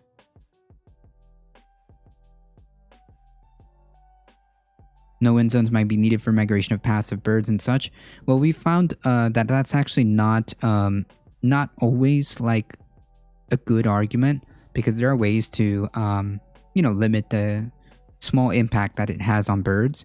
It's kind of like an overinflated concern, and it can be addressed. It's not like the biggest. There's so many other problems for birds that the wind turbines aren't really up there.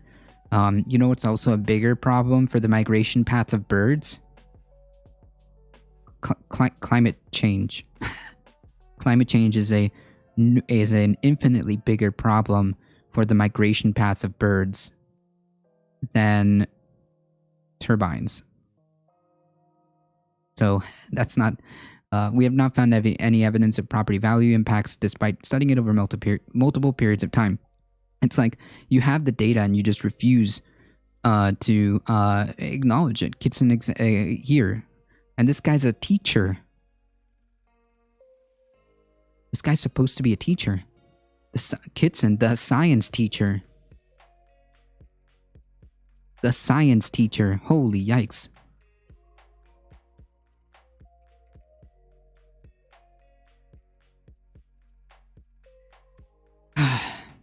Wind and solar makers are angry that they made it too cheap and can't capitalize on the energy created as much. Also, birds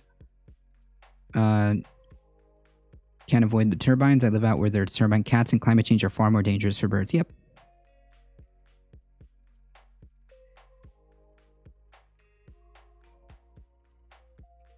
It makes me think of that hippie doc that the internet went too hard on, or the Michael Moore produced it. Michigan hippies crying about turbines ruining their trees. What? You don't... What? You wouldn't need to... Okay. Anti-science science teachers are the worst. This guy was a science teacher. Is a science teacher. Just remember talking to my mom for whatever it scared her about. I have a small turbine, but my wind zone is too high to use it, so I'm turning it into a water wheel. That's another thing people don't realize. You can use a turbine engine in a few ways. Yeah, that's true, Jamtoon. That's true.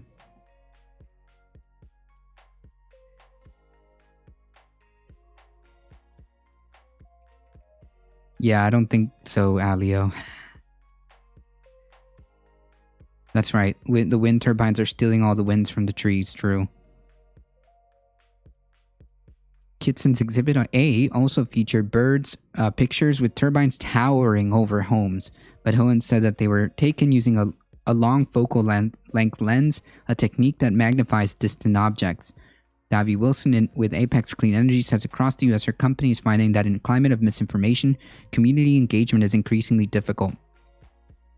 I think for a long time, and still maybe in some places, developers thought, well, we just need to give better information. We just need to give more information, and it's like, it's so not about that at all. It's about who you trust, and if anybody's going to believe you if you're a company. 60% of U.S. electricity still comes from fossil fuels. Climate scientist says there's an urgent need to shift towards clean energy a lot faster than what is happening right now. Yeah.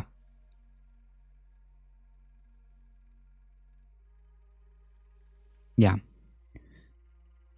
Michigan researcher Mills says policymakers need to be paying close attention to these rural conflicts over wind and solar farms and the role of misinformation. At the end of the day, if local governments are not setting rules that allow for infrastructure to be sited, these policies cannot be achieved. Meanwhile, this year, 2 more states, Washington and Kansas, have proposed bills that would limit rural wind and solar. Good memes.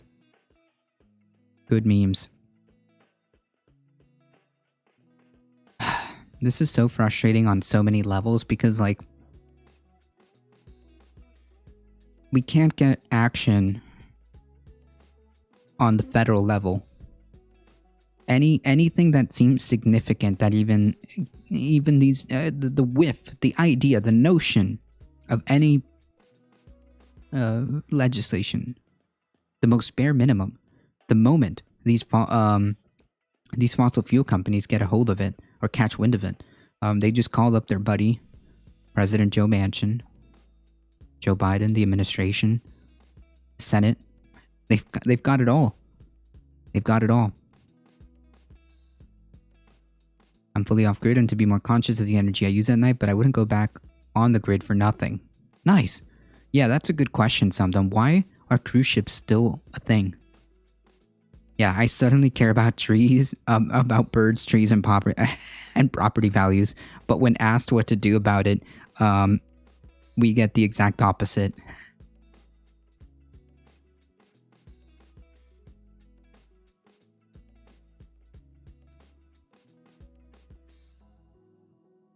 This is so frustrating.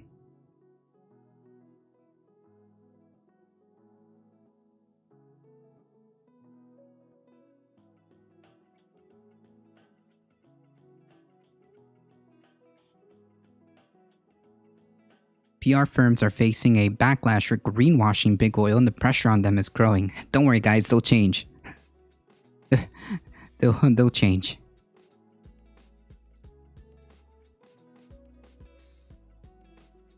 The role of PR firms and ad agencies in greenwashing fossil fuels have come under intense scrutiny in recent months, with communication firms accused of obstructing climate action by spreading disinformation on behalf of their clients. True. A peer-reviewed study published last year in the Journal of Climate Change was first to comprehensively document the role that PR firms have played in helping the world's most profitable oil and gas companies improve their environmental image and block climate action. It shows that energy giants have relied on PR firms and ad agencies to finesse their public messaging for more than 3 decades, 30 years. I would argue that the misinformation or the greenwashing, the climate change denial has been happening for more than that. For instance, the authors note how the PR industry has played a key role in downplaying the seriousness of climate change, promoting industry-favored solutions as the preferred course of action, and emphasizing the benefits of fossil fuel use. To be sure, the burning of fossil fuels such as coal, oil, and gas is the chief driver of the climate emergency. Certainly, it is a big aspect of it.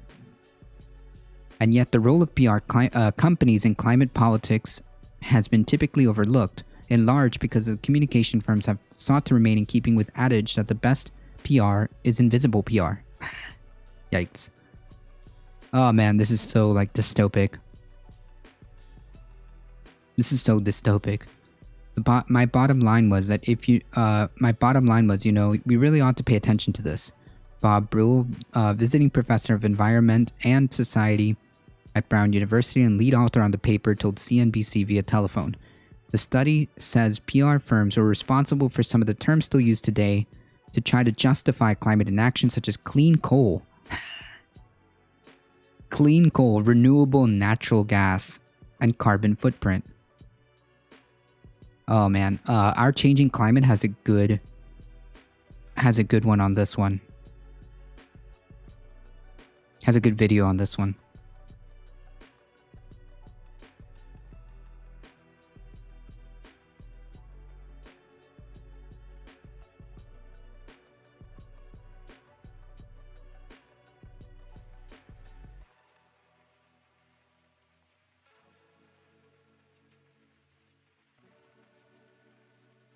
This video is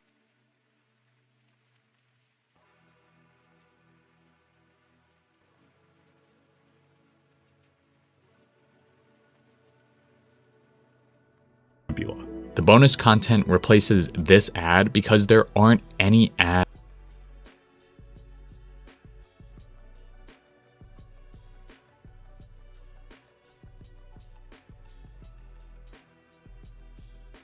Put away money for goals like retirement. What? You want to be a smart investor, but also aligned with your values. Do people really do these things just to help an endangered species make it through the night? People do. The ads were part of the People Do campaign, which highlighted how workers were changing landscapes to aid local wildlife. The campaign was such a success that it ran well into the 1990s, and the ads even won an Effie Advertising Award for Green Eco-Marketing in 1991. But these commercials had a sinister purpose, one that masked the environmental pollution and destruction of the company that made them. Today, we're going to unpack so-called corporate responsibility and greenwashing. what it means, how commercials and tactics like the People Do campaign work, and why corporations like the one that made those commercials don't care about us or the planet. This video is sponsored by CuriosityStream, which now comes with Nebula for free when you sign up using the link in the description.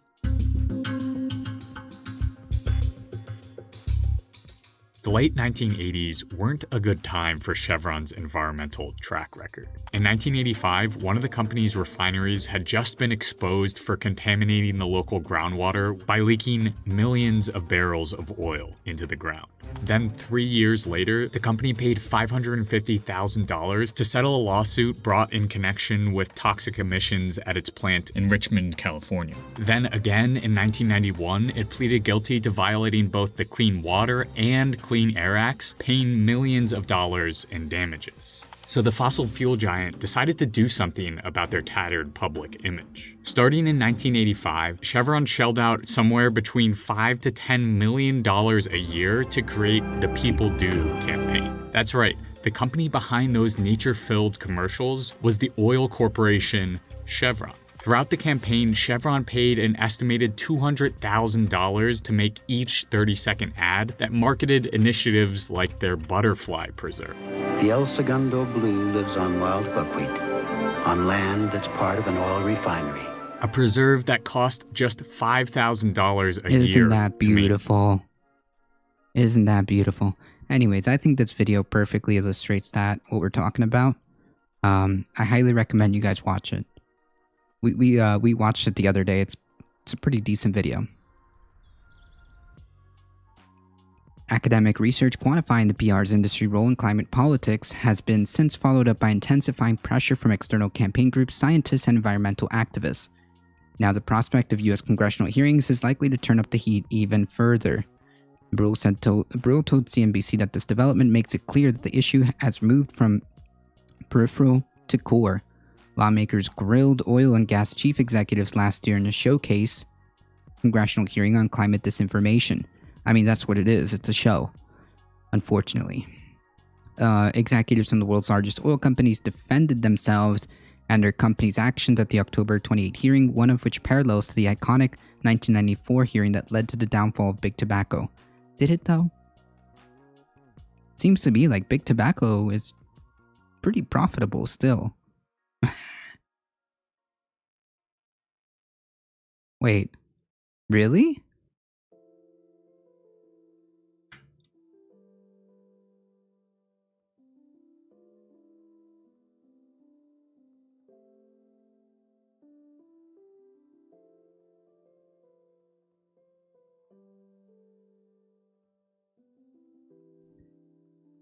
In 2021, the market size value for tobacco, the global tobacco market was estimated to be about $932.11 billion and is expected to reach $949.82 billion in 2021. That's data that we had like a year, about 2 years ago.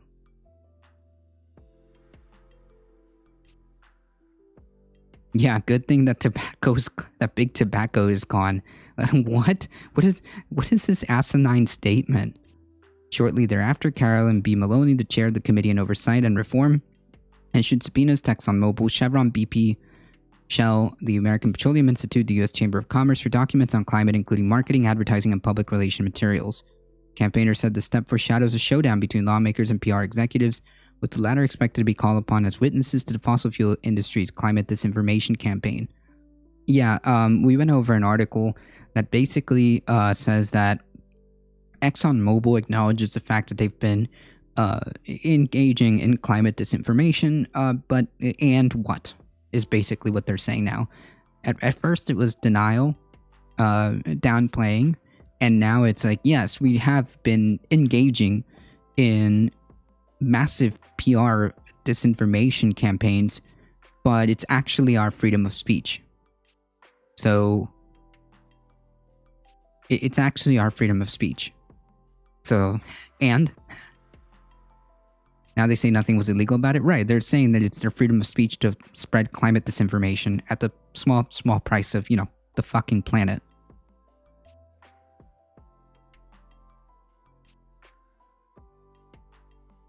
PR firms do not want... It's such an irony that public relation firms are perhaps the most sensitive about bad PR, but that is true. PR firms do not want bad PR.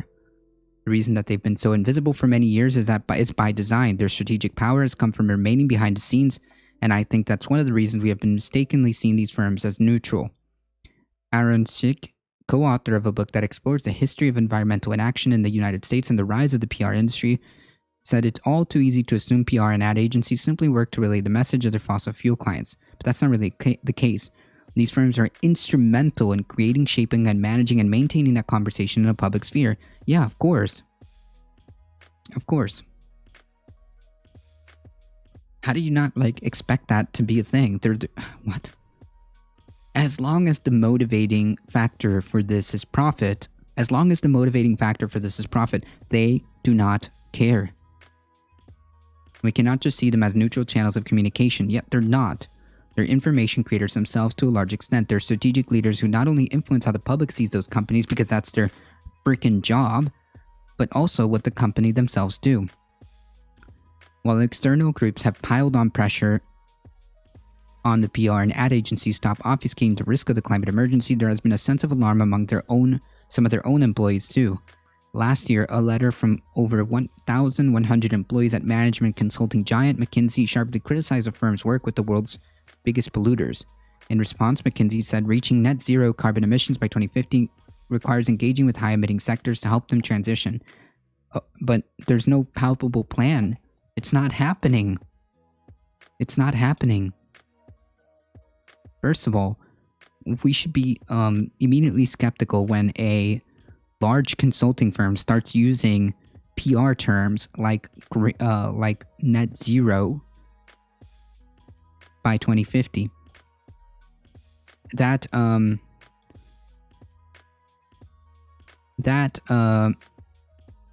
term has been basically co-opted at this point to mean nothing. Net zero by 2050, first of all, has its problems, but it's already been co-opted to the point where it just doesn't mean anything. It's a PR term now. It's corpo speak. They keep doubling down on our demise because they think they can escape to space or some nonsense. Yeah, they think that they won't be affected. They think that they'll be insulated. To a degree, that is true. But it will come for them too. Climate change will come for them too. They just think that they'll be insulated and safe, but that's not the case. You see that vid where where some Greenpeace activists interviewed oil lobbyists pretending it was a job interview? Yeah, exactly. Yeah, exactly. Capitalism is dead. Techno-feudalism ate it. If we don't nationalize now, we'll get eaten by that too. I think that there are good, legitimate arguments for nationalizing the oil, essentially saying that the oil energy sector is this is done.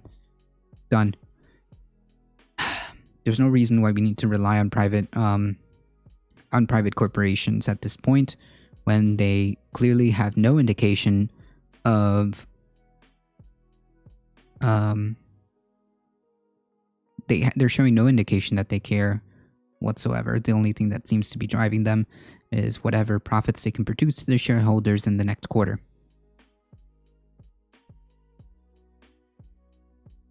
$2050 is too late for net zero. Yeah, well.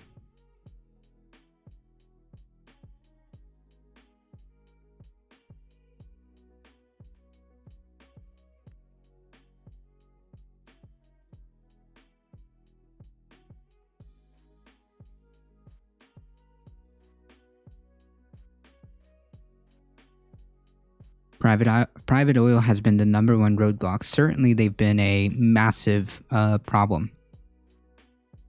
Not only do they not care, they actively fight against fixing climate change. Yes.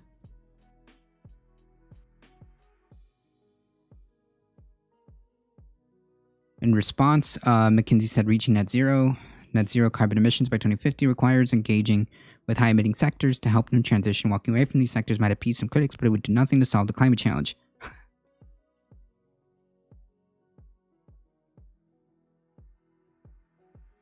Meanwhile, WPP, the world's biggest advertising company, said last year that in its sustainability report that it had identified the increased reputational risk associated working with oil and gas companies and taking on environmentally detrimental briefs. Edelman, the world's largest PR firm which works with oil majors such as ExxonMobil, recently completed a 60-day review of its climate strategy. The company said it has adopted new operating principles for working with heavy polluting clients and said that it may have to part ways in a few instances. Jesus Christ, this is so milquetoast. Like, this is nothing. This is like, this is corpo speak. Edelman has not yet dropped any fossil fuel clients, however, because it's money. Why would they?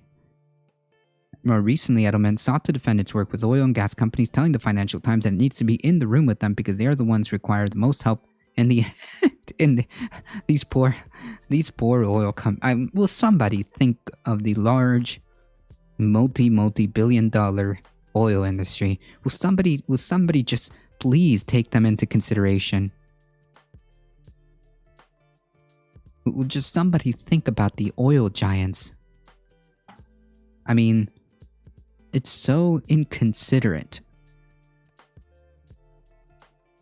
We are in an oligopoly right now. May as well get used to corpo speak. Yeah, but we gotta call that out. This is not okay. None of this is okay. This is not normal.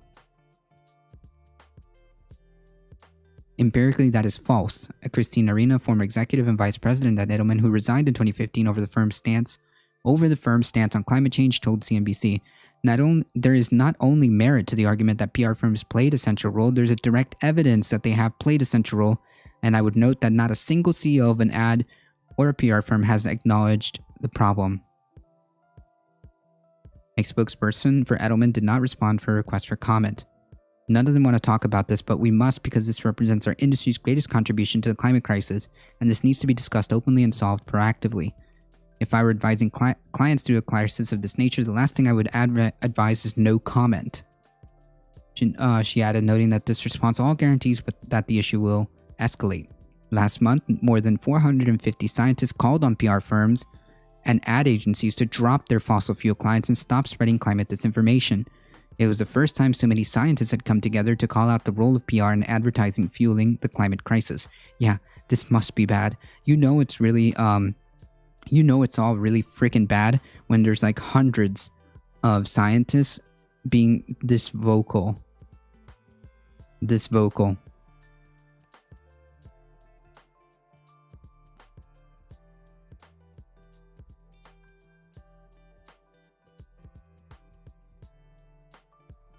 We are all going to die. Hey, but we made a couple of rich billionaires even richer, right? I guess.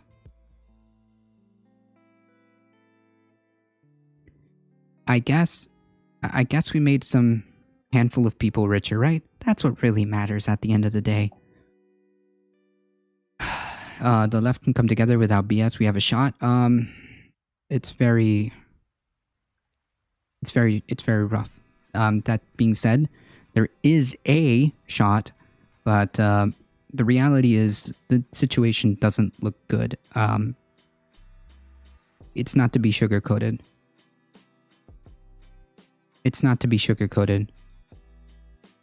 The reality is the situation is not good.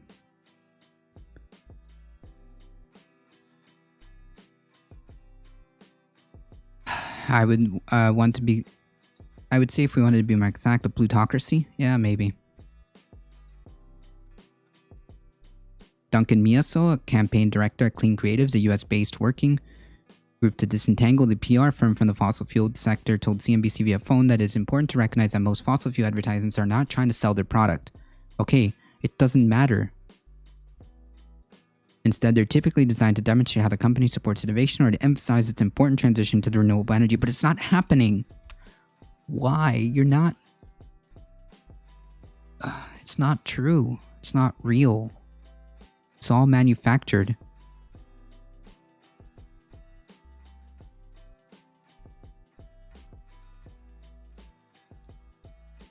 It's fake. The left has a fascism problem. Yeah, Yikes.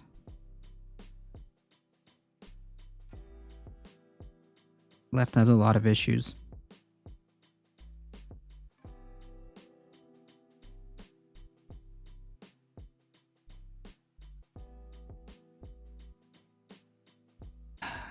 No, I don't think it's ignoring the right. It's simply acknowledging problems that may exist within the left. These are two different things, Sumdum. Acknowledging the problems on the left doesn't mean that you are ignoring the right. These are two separate issues.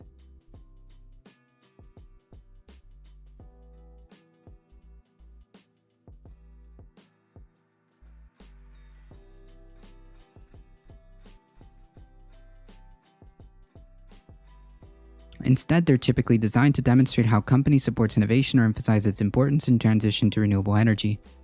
They're trying to influence the public's perception of these companies so that these companies continue their current business model, which is the whole point.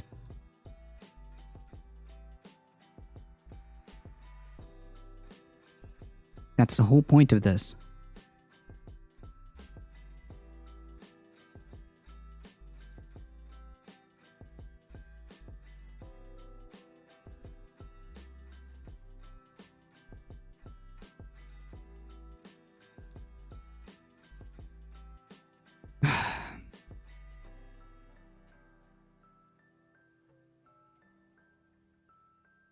The whole point is for a PR firm is to rehabilitate or provide a positive image. That's the whole point of public relations, is to provide a positive image to the company, to the client. In this case, the client being massive fossil fuel companies who have been undeniably responsible for the situation that we are in regarding the climate crisis. Undeniably, they've played a huge role. And the fact that like PR firms are largely also being being left out of the picture, there's this, it's all so much worse.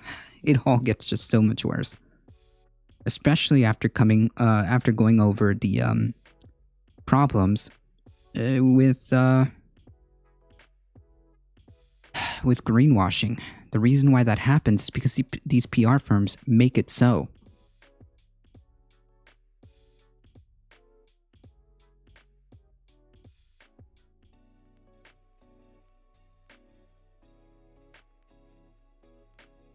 And they're still committing genocide here too. It never stopped.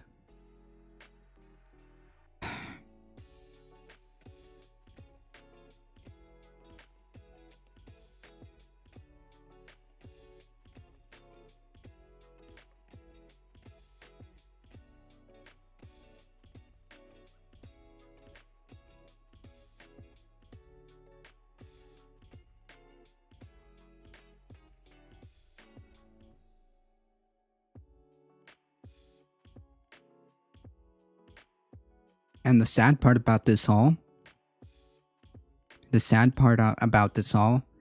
that this is all being pushed. This is all being pushed for the notion of making these companies richer. This is all being pushed for the sake of some false notion of wealth, status, materialistic conditions. That's the sad part about this whole thing. All of this is being pushed for the sake of nothing.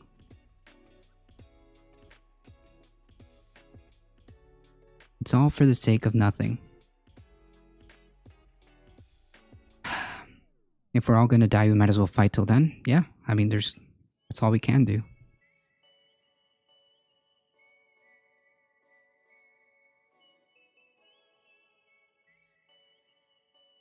That's all we can do.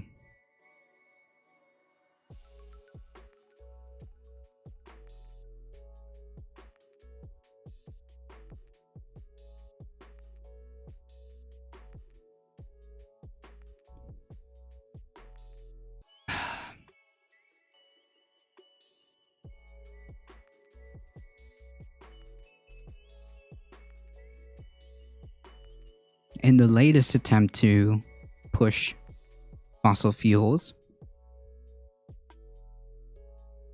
experts sound the alarm on oil sector's blue hydrogen push. The oil and gas industry is promoting the use of, quote, low-carbon hydrogen derived from methane that is potentially dirtier than burning fossil gas for energy. Observers say the European Commission's decision to classify gas as a transition fuel... Jesus Christ, this is so fucked.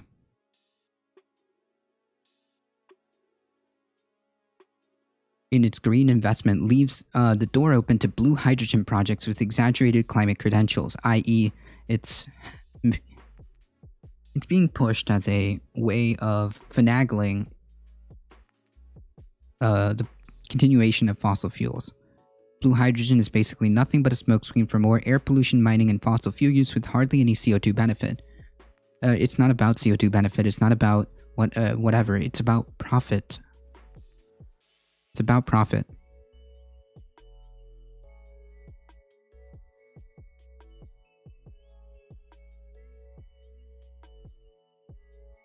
The mic is bigger than your body. Are you a gnome? Yes.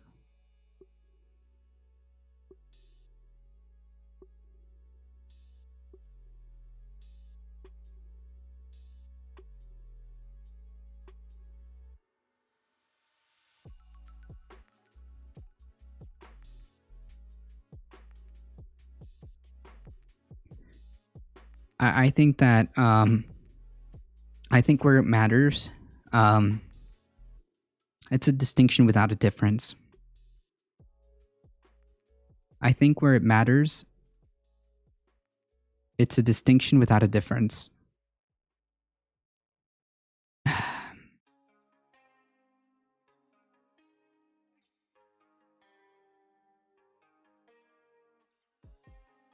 Unlike green hydrogen, which is derived from water in a process powered exclusively by renewable energy, mostly, blue hydrogen comes from methane with the carbon dioxide emitted during the production captured and stored. The international agency reported last week that there are at least 50 blue hydrogen projects under development globally, and the capacity is set to increase more than tenfold by 2030, in an era where we need to be doing the exact opposite. And in a delegated act last year, the EU Commission set an emission threshold just over 3 tons of CO2 per ton of H2 for hydrogen projects to comply with the green taxonomy, which is not low enough to guarantee that it would only renewable energy powered hydrogen. It could include some type of high efficiency blue hydrogen projects.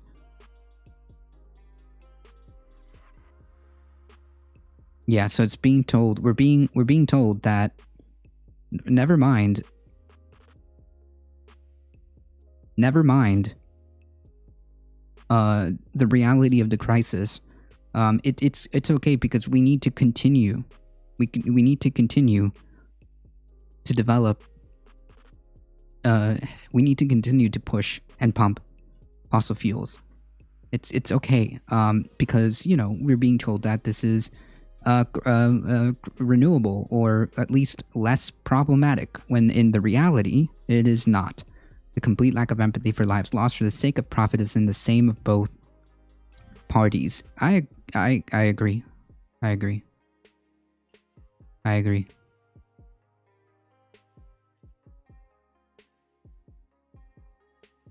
I disagree with that. I think soy milk is wonderful.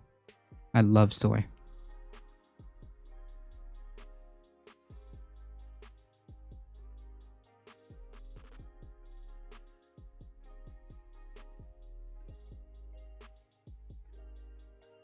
Yeah, it is pretty disturbing. It is pretty disturbing. Because at the end of the day, the administration in power is proceeding or giving as little fight as possible and continuing to foster and protect these oil companies who have done all but seal in have all but sealed in our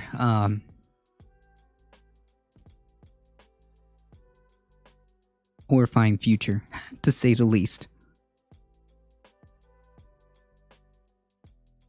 It's just the way, it's just reality. It's just reality. As long as this current administration and the next one and the following, which by then it doesn't really matter, continue to foster these companies, continue to foster this notion that we need these companies, that we need to protect their viability and profits over the planet, seems to be indistinguishable between either party, really.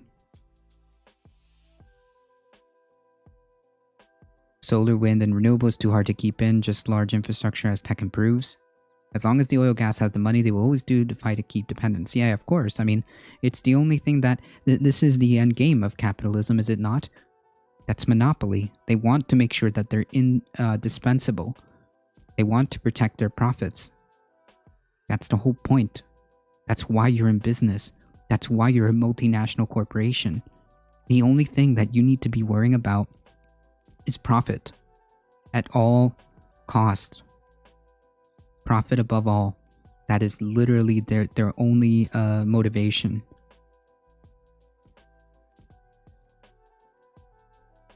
And so the machine keeps turning.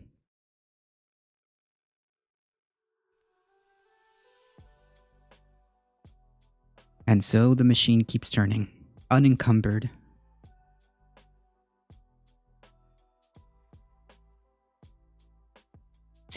U.S. sea level rise will rise rapidly in the next 30 years. Look at that, within our lifetime too. A new report provides an alarming forecast for the U.S. sea level rise as much in the next 30 years as it did in the past 100. So, like, we can see just how disturbing, disturbingly fast climate change is accelerating, right?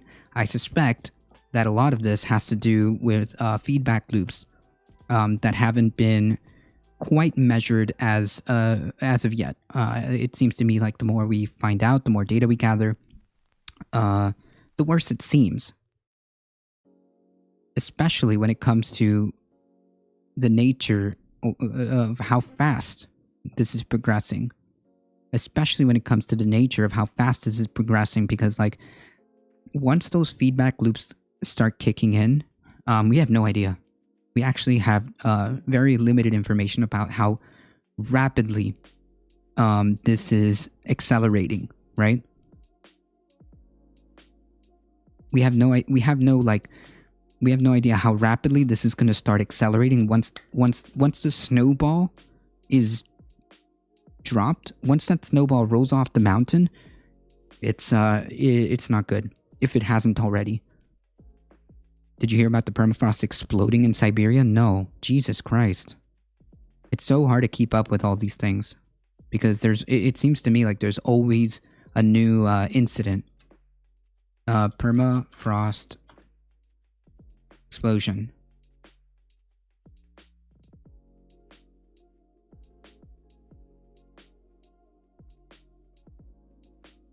Yikes. Is clue in the mystery of Arctic methane erupts, sometimes with a fire explosion? Jesus Christ. Gas explosions are caused by climate change that are currently taking place across the icy lands of Siberia. This phenomenon is only...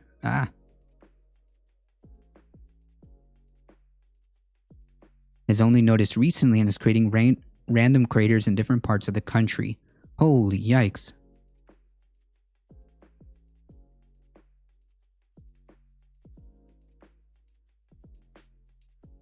I vote we turn Florida into a freshwater lake. Well, if you give it time, it's going to be pretty much there. Looks like this. It looks like this.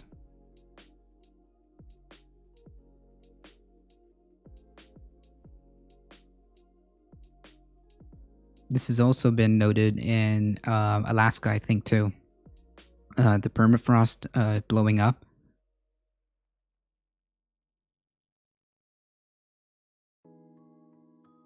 Jesus. The interagency report led by the NOAA shows that scientists are increasingly confident that the U.S. coast will see another 10 to 12 inches of sea level rise by 2050. Hey, that's cool. In case you weren't noticing of how bad this could get, the report is a wake-up call to the US, but it's also a wake-up call with a silver lining. It provides us with information needed to act now to best position ourselves in the future. Yes, but how? Who is going to make this action? A projected sea level rise would lead to a significant increase in frequency of coastal flooding, even on sunny days. High-tide flood events in coastal cities like New York, Washington, Miami, and others have already doubled in annual frequency since 2000. Turning what researchers say used to be a rare event into a disruptive problem. That's a very nice way of putting it. Atmospheric methane is skyrocketing, yes, and the problem is, like many folks have said, once the feedback loop kicks in, if it hasn't already, that's GG, because like all of this is accelerating at a much faster rate than we thought. In certain areas, and this is not good. If you surround Florida as it sinks into the sea, I believe limestone, you can have it turn into seawater, into fresh water naturally. I have no idea. I don't know how that works. I gotta ask my my brother. He's going on another data gathering trip in very soon, and I'm gonna go and assist him as he gets out there and attempts to, well, maintain the wetlands in this godforsaken state.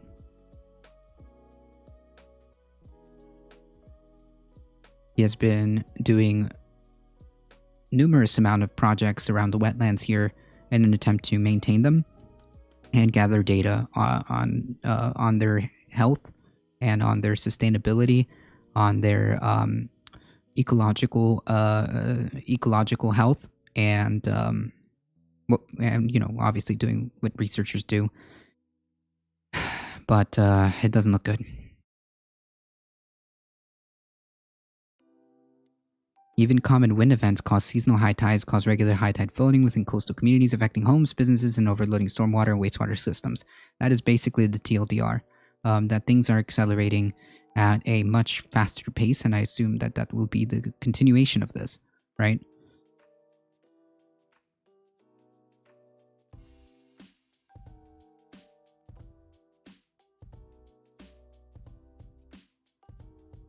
Two flowering plants in Antarctica are growing at an unprecedented speed, a rare spectacle showing the tipping point of climate crisis. Yeah.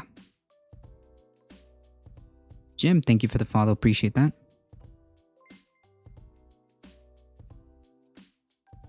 Hopefully you can do some good. I don't have much faith we can be saved, not with our leaders tripling down on destruction. Yeah, I mean, he's a researcher. He is a, he specializes in wetlands. Hey, Androma. Real Dan Cody, raiding with a party. Oh man, raiding with a party of 20. Appreciate that. Thank you guys. You guys came in just for the raid wave. Hang tight with us, okay? Yeah, thank you, Real Dan Cody. Appreciate that. Androma, how's it going? Yeah, so he does a lot of work with restoration of the wetlands and the mangroves here. So I'm going to go and lend a hand. But yeah, TLDR, this thing is accelerating at a much more disturbing rate than we thought. We're just going to keep hammering that point down. Folks, unfortunately, that is all the time I have today. Thank you so much for hanging out. Thank you, Darknet. I appreciate that. If you guys enjoyed the content, please make sure you hit the follow button. It's not easy stuff. You get 5 free emotes. Join the Discord. Join the YouTubes. Hit that sub button. Just happy to catch you. Hope you're well. Hope you're doing well. We just had quite a doomer stuff over here. Hey, Disthrone, how's it going? On your way out, folks, please don't forget, just hit us up. We're here Monday through Thursday, 9 a.m. Eastern Time. And join us for Saturday Catterdays around noon Eastern Time. Don't forget to hit the follow button, alright? Thank you, Darknet. Thank you so much for all the massive raids. Thank you, Benjamin P. Dixon, Dr. Pinwin, Real Dan Cody. Thank you for the new follows. I appreciate you guys. Thank you, Tina, for the sub. You know, your support really does matter. Thank you so much. Siscat, thank you. Jamtoon, thank you. Thank you for hanging out, Jam Tomb, and I appreciate bringing the community over. As always, please stay safe. Please take care of each other. It's not easy out there, folks. We love you all, and we hope to see you guys in the next one. See ya!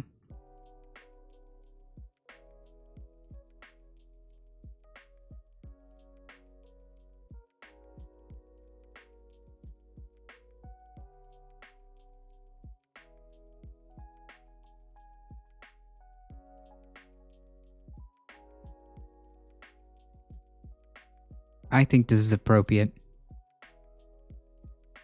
Hang tight, folks. We're heading out in 5, 4, 3, 2, 1. Here we go.